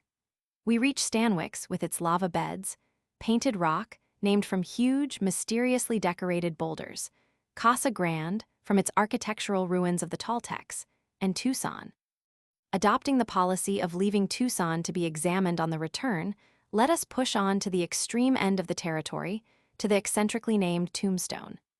Benson, the point of departure from the railroad for Tombstone, is 1024 miles from San Francisco and probably 2,500 from New York. 31. Tombstone. 1. Tombstone is the very latest and liveliest of those mushroom civilizations which so often gather around a find of the precious metals. They live at a headlong pace, draw to them wild and lawless spirits, confer great fortunes here, the grave of the drunkard, the suicide, or the victim of violence elsewhere. A school of literature, with Bret Harte as its exponent, has arisen to celebrate their doings. At the present rate of advance of population and conventional usages, westward they must shortly disappear as effectually as the dodo of tradition. While things go well with them, the prices of commodities are hardly considered. Nobody haggles. The most expensive of everything is what is most wanted. Diamonds, $200 watches and chains, Lord, we couldn't hand 'em out fast enough, says an ex-jeweler, describing his experience at one of the camps in its palmy days. Champagne wasn't good enough for me then, says a seedy customer, recalling his doings after the discovery and sale of a rich mine. He sighed for a repetition of the event, not to make provision for his old age, which sadly needed it, but that he might have one more glorious spree before he died. Oftentimes, this rush of life departs as quickly as it came. Some fine day the lead is exhausted, there is found to be no more treasure in the mines. The heterogeneous elements scatter, and the town, be it never so well built, is left as desolate as Tadmor of the wilderness. In a certain Nevada mining town, which once numbered some thousands of inhabitants, Indians are living in rows of good brick houses, having adapted them to their peculiar conditions by taking out doors and windows and knocking holes in the roof. A 6-horse Concord coach carried us, not too speedily, over the 25 miles of dusty road to Tombstone. It was called the Grand Central, after one of the prosperous silver mines of the place. A rival line was named the Sandy Bob, from its proprietor, who preferred to be himself thus known, instead of by a conventional family appellation such as anybody might have. We should certainly have taken the Sandy Bob line for its greater suggestiveness, except that it seemed to be coming down when we wanted to go up, and always coming up when we wanted to go down. Our own proved to have plenty of suggestiveness too. A guard got up with a Winchester rifle and posted himself by the Wells Fargo express box, and the driver began almost at once to relate robber stories. His stage had been stopped and gone through twice within the past 6 months. The affair had been enlivened on the one occasion by a runaway and turnover, and on the other by the shooting and killing of the driver. Of this last item his successor spoke with a natural disgust. If the line could not be drawn at drivers, he said, things had indeed come to a pretty pass. He respected a man who took to the road and robbed those who could afford it. At least, he considered it more honorable than borrowing money of a friend which you knew you could never repay, or than gobbling up the earnings of the poor, like a large firm lately suspended in Pima County. But as to shooting a driver, even in mistake for somebody else, he had no words to express his sense of its meanness. He threw stones at his horses, as in Mexico, that is, at the leaders, beyond the reach of his long lash. The same stone was made to carry 'em from one to the other, such was his skill, and startle them both. Long string teams of mules or Texas steers, 16 to a team with ore wagons, were met with along the road. Mexican-looking drivers trudged beside them in the deep, yellow dust, cracking their animals lustily with huge, black snakes. Mesquite bushes and long grass dried to hay, not as good as it looked, covered portions of the surface. The rest was bare and stony. We rode for a certain distance beside the branch railroad in course of construction between Benson and Tombstone. A series of lateral valleys along the tributaries of the Gila, north and south, as the Santa Cruz, Salt River, San Carlos, San Pedro, and San Simon valleys, afford excellent stock ranges, promise of a flourishing agriculture, and easy routes for tributary railways. They have already begun to be utilized. The San Pedro has the Southern Pacific branch above mentioned, and the Santa Cruz will have the Arizona Southern, connecting the center of the territory at Florence on the Atlantic and Pacific, with Mexico at Calabasas. The Transcontinental Road, or roads when the Atlantic and Pacific shall have been built, will draw through these tributary valleys as the Gila draws its waters, a trade from northern Mexico, where mining enterprises in particular, in the hands of Americans, are making great headway. The route began to be very much uphill. We changed horses and lunched at Contention City. One naturally expected a certain belligerency in such a place, but none appeared on the surface during our stay. There were plenty of saloons, the Dewdrop, the Headlight, and others, and at the door of one of them a Spanish senorita smoked a cigarette and showed her white teeth. Contention City is the seat of stamp mills for crushing ore, which is brought to it from Tombstone. The latter place is without an efficient water power. The stamps are rows of heavy beams, which drop upon the mineral, on the mortar and pestle plan, with a continuous dull roar, by night as well as day. "That's the music I like to hear," said our driver, gathering up his reins, "poundin' out the gold and silver. There ain't no brass bands eccles it." The route grew steeper yet. On the few wayside fences that exist were painted flaring announcements, as "Go to Bangley and Schlagenstein's at Tombstone. They are the bosses, you bet." Then over the edge of bare hills appeared Tombstone itself, a large circular water tank, big enough for a fort, painted with advertisements, the most conspicuous object in the foreground. 2. At the beginning of the year 1878, there was not so much as a tent at Tombstone. One Ed, Skifelin, and his brother started thither prospecting. It was supposed to be an adventure full of dangers. At the Santa Rita silver mines, in the Santa Cruz Valley, for instance, nothing like so far away, 3 superintendents had been murdered by Indians in rapid succession. His friends therefore said to Ed, "Better take your coffin with you. You will find your tombstone there and nothing else." But Ed Skifelin, a young man yet, who has not discarded a picturesque way of dressing of which he was fond, nor greatly altered his habits otherwise, found instead the tough nut and Contention mines. He made a great fortune out of them, and was so pleased at the difference between the prediction and the result that he gave the name of Tombstone to the town itself. One of 2 well-printed daily papers has assumed the corresponding title of the epitaph. The unreliability of epitaphs, if the remark may be safely ventured even at this distance, is proverbial. Nevertheless, they may occasionally tell the truth. From appearances, it would seem that this was one of the occasions. Almost any eulogy of its subject by the epitaph would seem justified. The city, but 2 years old at this date, had attained to a population of 2,000 and a property valuation, apart from that of the mines, of $1,050,980. A desirable lot of 30 by 80 feet on Allen Street, between 4th and 6th. Such was the businesslike nomenclature used already in this settlement of yesterday, was worth $6,000. A shanty that cost $50 to build rented for $15 a month. A nucleus of many blocks at the center consisted of substantial, large-sized buildings, hotels, banks, Skifelin Hall, for meetings and amusements, and stores stocked with goods of more than the average excellence in many older and larger towns. The mining claims run under the city itself. From the roof of the Grand Hotel you look down at the shafts, hoistworks, and heaps of extracted ore of the Vizina, the Gilded Age, close to the Palace Lodging House, the Mountain Maid, and other mines, opening strangely in the very midst of the buildings. This circumstance has given rise to disputes of ownership, so that whoever would be safe purchases all the conflicting titles, both above ground and below. On a commanding hill close by, to the southward, are the Tough Nut and Contention, and above them many others later discovered. The larger mines had extensive buildings, of wood, and in handsome drafting and assay rooms within were regularly educated scientists, ex-college professors, and the like, in charge. The lesser mines put up in the beginning with commoner sheds and poorer appliances of every kind. About them all lie heaps of a blackish material, resembling inferior coal and slate, the silver ore in its native condition. A laborer above ground earned $3.50 and below ground $4 for a shift of 8 hours, and the work went on night and day, Sundays and all. I leave to others to estimate the bulk of treasure in the place. I was told that it was the biggest thing since the Comstock, and there were $40 million in sight.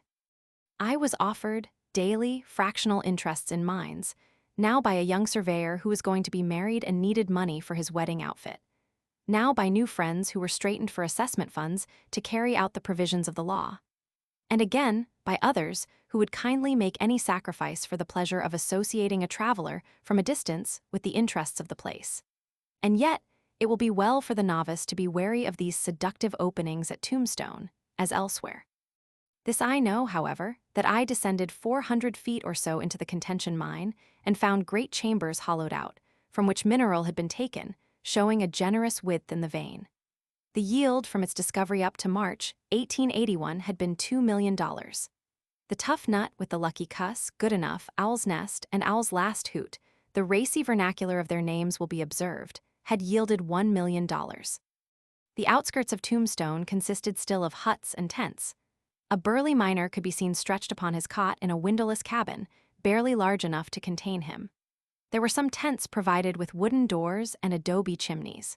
New as it was, the business portion of the place had been once swept out of existence by a devastating fire, which originated from a characteristic incident, the explosion of a whiskey barrel in the Oriental Saloon. Within 14 days all was rebuilt far better than before.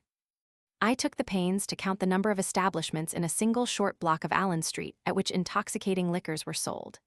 There were the bar rooms of 2 hotels, the Eagle Brewery, the Can-Can Chop House, the French Rotisserie, the Alhambra, Maison Doré, City of Paris, Brown's Saloon, Fashion Saloon, Miners' Home, Kelly's Wine House, the Grotto, the Tivoli, and 2 saloons apparently unnamed. At these places, gambling also went on without let or hindrance. The absence of savings banks or other opportunity for depositing money in these wild communities, and the temptation arising from having it always under the eye, no doubt has something to do with the general passion for gambling. Whiskey and cold lead are named as the leading diseases at Tombstone. What with the leisure that seems to prevail, the constant drinking and gambling at the saloons, and the universal practice of carrying deadly weapons, there is but one source of astonishment, and that is that the cold lead disease should claim so few victims. Casualties are, after all, infrequent considering the amount of vaporish talk indulged in and the imminent risks that are run.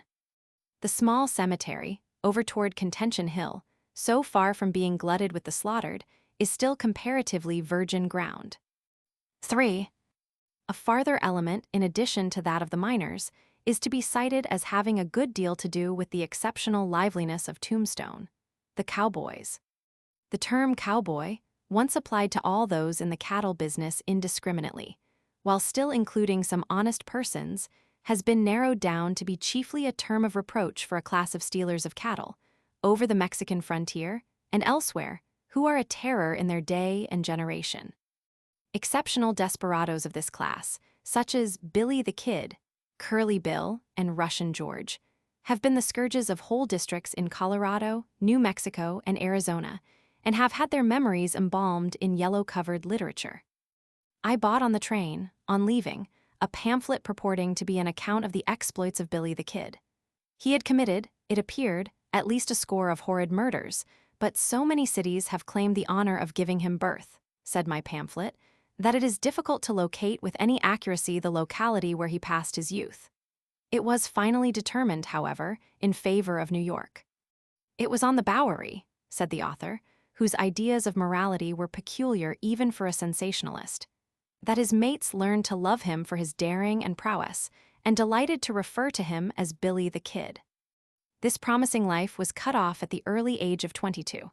Curly Bill also died young, and so did Mankiller Johnson.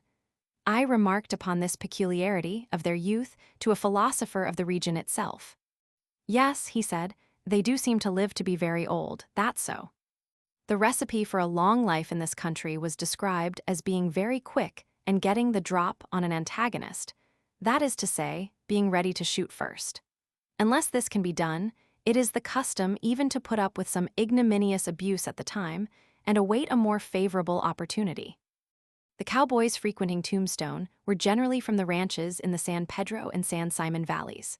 They were said to be strongholds in the San Simon Valley, where they concealed stolen cattle until rebranded and sent to market, and where no officer of the law ever dared to venture. They looked upon the running off of stock from Mexico, as far as that was concerned, only as a more dashing form of smuggling, though it was marked by frequent bloody tragedies on both sides. Not to fix upon all the misdeeds of but a few, no doubt there were on the streets of Tombstone plenty of cowboys of a legitimate sort, whose only faults were occasional boisterousness and too free lavishing of their money. There appeared to be something of a standing feud between the miners and the cowboys, and there was besides a faction of town cowboys organized against the country cowboys. The leading cattlemen had a southern cut and accent and hailed originally from Missouri or Texas. Some appeared in full black broadcloth, accompanied by the usual wide sombrero. The landlord of our hotel described them as perfect gentlemen, some of them good at the bar for as high as $20 or $25 a day. The great object in life of the various factions, or of individuals who arose from time to time in search of notoriety, was to run the town. This consisted largely in the privilege of blustering in the saloons, whooping and firing occasional pistol shots, if thought good, in the streets, and having a moderate security from arrest, inspired by dread of their prowess. This was necessarily a very insecure preeminence. New aspirants and rebels were continually piqued into appearing against it whenever it seemed fairly attained. Our visit happened upon the heels of a conflict making the most tragic page yet written in the annals of Tombstone. Opinions seemed divided about it, even official opinions. The sheriff extended his sympathy to one side, the city marshal, who was, in fact, its leader, to the other. City Marshal Earp, with his two brothers and one Doc Holliday, a gambler, had come down the street, armed with rifles, and opened fire on two Clanton brothers and two McClurry brothers. The latter party had been practically first disarmed by the sheriff, who feared such a meeting and meant to disarm the others as well. 3 of the assailed men fell and died. Ike Clanton alone escaped. The slayers were imprisoned, but released on bail. The grand jury was now in session, hearing evidence in the case. It was rumored that the town party, the Earps, would command a sufficient personal influence to go free of indictment. The cowboys were flocking into town to await the result, and on a certain quiet Sunday wore an ominous look. It was said that, should justice fail to be done them, the resolute-looking men conferring together darkly at the edges of the sidewalk would take the matter into their own hands. The jury, I have since learned, did not find an indictment, and the remaining parties to the affair, with many others, I believe, have since died with their boots on in the same cause.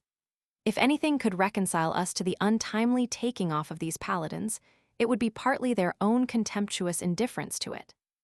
It would seem that we ought to have at least 6 lives apiece to account for such an indifference, but to be ready to toss away the only one on any and every pretext or no pretext is not at all so intelligible. It is certainly not the desperation of poverty by which it is occasioned. Many of them are in very good circumstances. The younger McClurry, a boy under 20, had $3,000 in his pocket, the proceeds of a sale of cattle, the day he fell. The elder Clanton had played cards most of the night before with 2 of his deadly enemies, both parties keeping a hand on their pistols meanwhile. When Billy Clanton, a boy like McClurry, lay prone on the ground in the fight, dying of his mortal wound, he still managed to get out a pistol, steadied it on a shattered arm, and fired once more at Doc Holliday, saying, "I'll get one of you, anyway." "You are a daisy if you do," replied Doc Holliday, continuing to advance as coolly as if at target practice, and emptying another barrel of his own into him.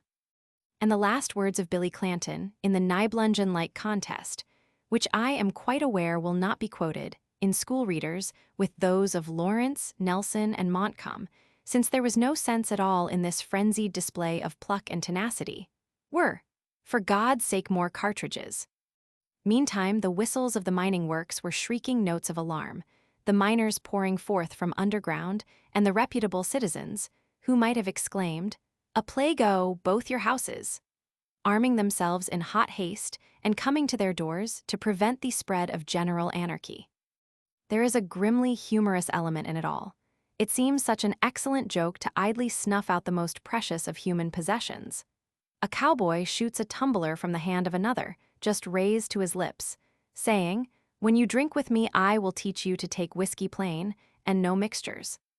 A group of others sit around in a saloon where lies a fresh-made corpse. An officer of the law enters and says, "Who claims this man?" Whereupon all jump to their feet to dispute the honor. There is a large supply of these amusing stories. To kill your man seems a way of winning your spurs, as it were, and establishing yourself on a proper footing in the community. Even the defunct, in various cases, could he be heard from, would probably find no great fault with the manner of his taking off, but only with the luck of it which had gone against him.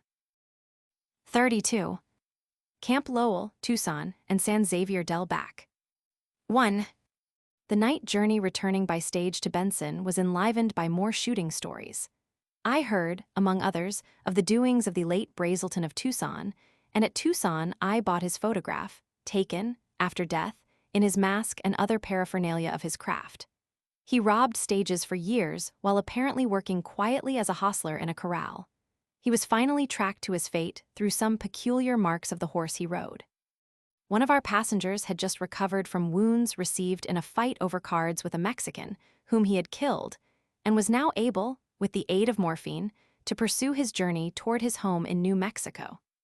The train men at Benson were chary of carrying their lanterns about the depot yard, a habit having arisen, it seemed, among the cowboys of trying to snuff out these moving targets with revolvers from a distance. There seemed a certain tameness even in the Apache after this wild product of the higher civilization of the whites. The principal group of prisoners taken after the attempted massacre of General Carr's command was found in confinement at Camp Lowell, 9 miles north of Tucson. There were 42 of them, with Sanchez, their chief. They were of fairly regular features, and their expression, with the war paint washed off, not unamiable. They were handcuffed together in couples, their legs also manacled, and now wore gray army undershirts and cotton drawers, the rags in which they had come having been taken from them. Their long black hair hung about their ears, not frowsy, like that of the Yumas, but smoothly parted in the middle and brushed back. A number wore red bands or kerchiefs around their heads. Seen obscurely in the chief prison room by side light from a grated window, they had a certain resemblance to Greek insurgents, or the sans culottes of 1793. Or, again, the wild Vendian peasants who fought with Racha Jacqueline and Jean Chuan for religion and the king. They were taken out for an airing in the mornings and allowed to squat in the sun at the edge of the pleasant parade ground, flanked by its well-shaded row of officers' dwellings. The recent rising had been the result of a fanatical delusion. A medicine man persuaded them that he had received a revelation to drive all the whites from the land. As soon as the corn was ripe, he said, their dead brethren would arise and take arms to aid them in carrying out the decree of heaven. He had, as many prophets have not, the courage of his convictions. Though taken in charge himself by the troops, he gave a signal agreed upon for the massacre of these to begin, calling to his people not to be concerned about his fate, as he would come to life and join them again in 3 days. The bluff Arizonians are apt to indulge in a derisive way of talking of the army and its relation to the savages. They would make but short work of these latter, they say, if they took the matter into their own hands. They imply that the army does not wish to kill off, or even wholly put down, the Indians, but rather to preserve them, as a gentle stimulus to public dread, to hasten promotions, and also to furnish occasion for profitable supply contracts. However this may be, it would seem that after the repression of this revolt and the rapid penetration of railroads into the territory, Indians need no longer be a deterring influence of great moment with the intending settler. This old historic source of apprehension seems as good as abolished from its last stronghold. 8 miles to the north brings us to a ranch called Fuller's Hot Springs. This is one of the few places where a beginning of systematic cultivation has been made, and interesting besides as a typical Arizona summer resort. There was a young orchard of 25 acres, sheltered by a windbreak of 3 rows of ash trees, doing very well in an alkali soil. The buildings consisted of a number of unpainted adobe houses, each of a single large, comfortable room, roofed with strips of cactus. There was a summer dining room made of ocatilla sticks, the intervals open, and a winter dining room with tight walls and a fireplace in which a wood fire was burned mornings and evenings. The hot spring, a clear, pleasant water, said to resemble English Harrogate, ran out from below a bathhouse, consisting of a patched canvas tent. It became, below, a pretty brook, a pond for the cattle, and source of supply for irrigating the orchard. The mountains behind the place, the Santa Catalinas, are like the Sierra Madres behind Los Angeles. They are of the same sharp fracture, but higher and grander, jutting up here and there into as perfect castles as those of Harlech, the Trostberg, or Reinstein. Forests of pine of large dimensions crown a part of their summits. South and southwest, across the wide plain, appear the Rincons and silver-bearing Santa Ritas. There was a fascination in being able to examine at leisure the strange growths of the plain, and not merely to know them in glimpses from the car windows. I made haste especially to cut down for inspection an example of the enormous sagara, the Oregon cactus. Taller than that on the hillsides of Guerrero along the Acapulco Trail, it often rises to a height of 60 feet, bristles over the landscape like masts or columns, or, again, like the seven-branched candlestick of the Mosaic Law. Inside it consists of a white, juicy pulp, embedding a bundle of fibers in the form of long wands, which, when dried, serve a number of useful purposes. It has a palatable fruit, which the Indians collect from its top in August with forked sticks. The ocatilla is simply a shrub growing as a wattle of sticks, 15 or 20 together, only waiting to be cut down and turned into palings. The bisnaga is a thorny cactus like an immense watermelon growing on end. One need never die of thirst where it is found. The cholla is a mass of spines, which are even barbed, on the fishhook principle. It is considered funny to hear of somebody's falling into a cholla, and nothing could better represent the traditional bramble bush, in which the man who was so wondrous wise met with the famous adventure of scratching out his eyes. The deer brush somewhat resembles the horns of the animal. The palo verde, green stick, grows as large as an apple tree, with the texture of a mammoth seaweed. The greasewood is a large bush, said to burn just as well when green as dry. Most of this vegetation is leafless, or rather the plant seems a leaf itself, since coarse bark is lacking, and the green of chlorophyll and the tenderness of structure seem equally distributed throughout. There are homely legends and superstitions about these plants of the desert. A certain one, for instance, poisons any white spot on a horse, but not one of any other color. Another, eaten by horses, makes them lazy and imbecile. The loco, or rattleweed, on the other hand, drives them raving crazy, and they try to run themselves to death. I do not know whether this last be wholly a superstition, for I rode in California a horse whose eccentric proceedings could hardly be accounted for on any other basis. Tucson, from a distance, in early morning or late afternoon, is level, low, square, and brown, with a mellow light upon it and the castellated mountains behind it. In the foreground you see lazy oxwains, a prospector perhaps with his pots and kettles, and a mounted Mexican towing by a lariat a bull, which ducks its head in vain resistance.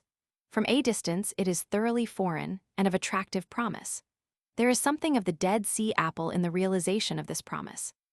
If Ruskin be right in holding that a house should be of the general color of the soil on which it stands, Tucson may lay claim to great artistic merit. It is entirely of adobe brick of the natural mud color.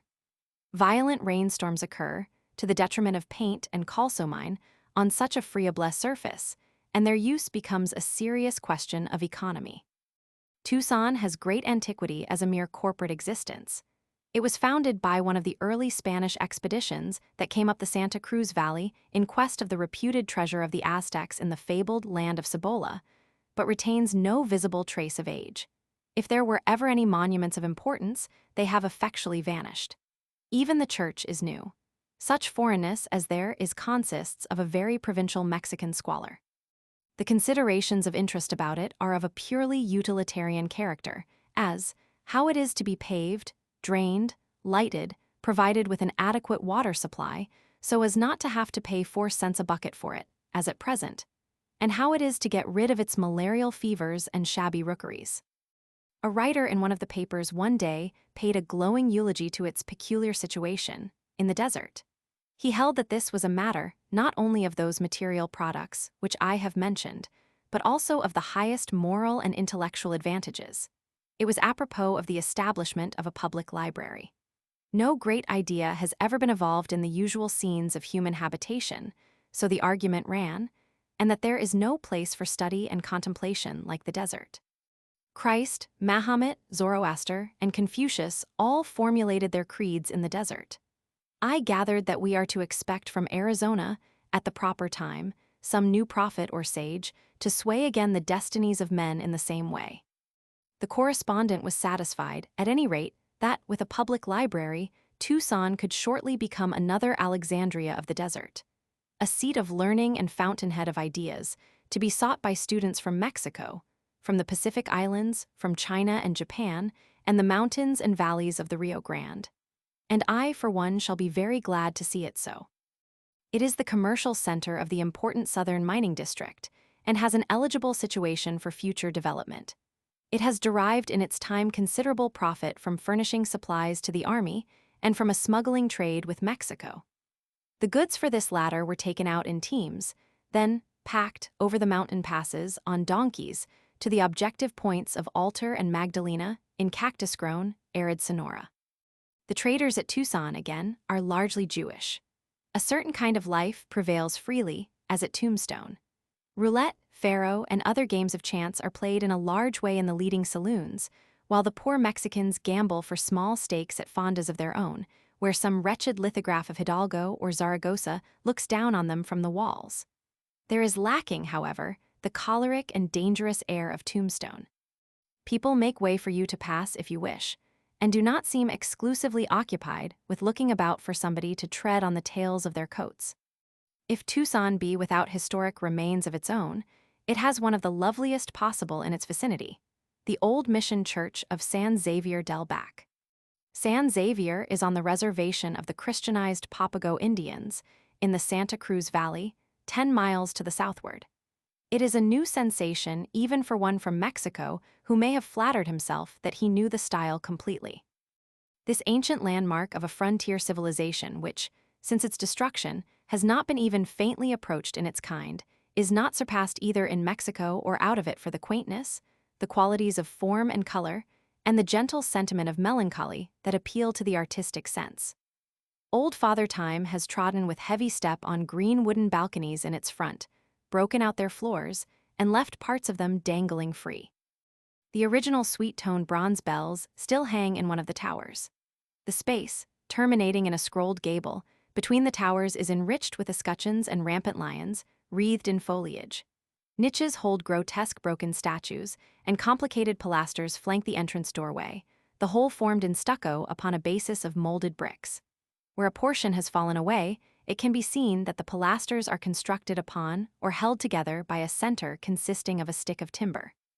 The designer, whoever he may have been, was inspired by Venetian Byzantine traditions. It is roofed with numerous simple domes and half-domes.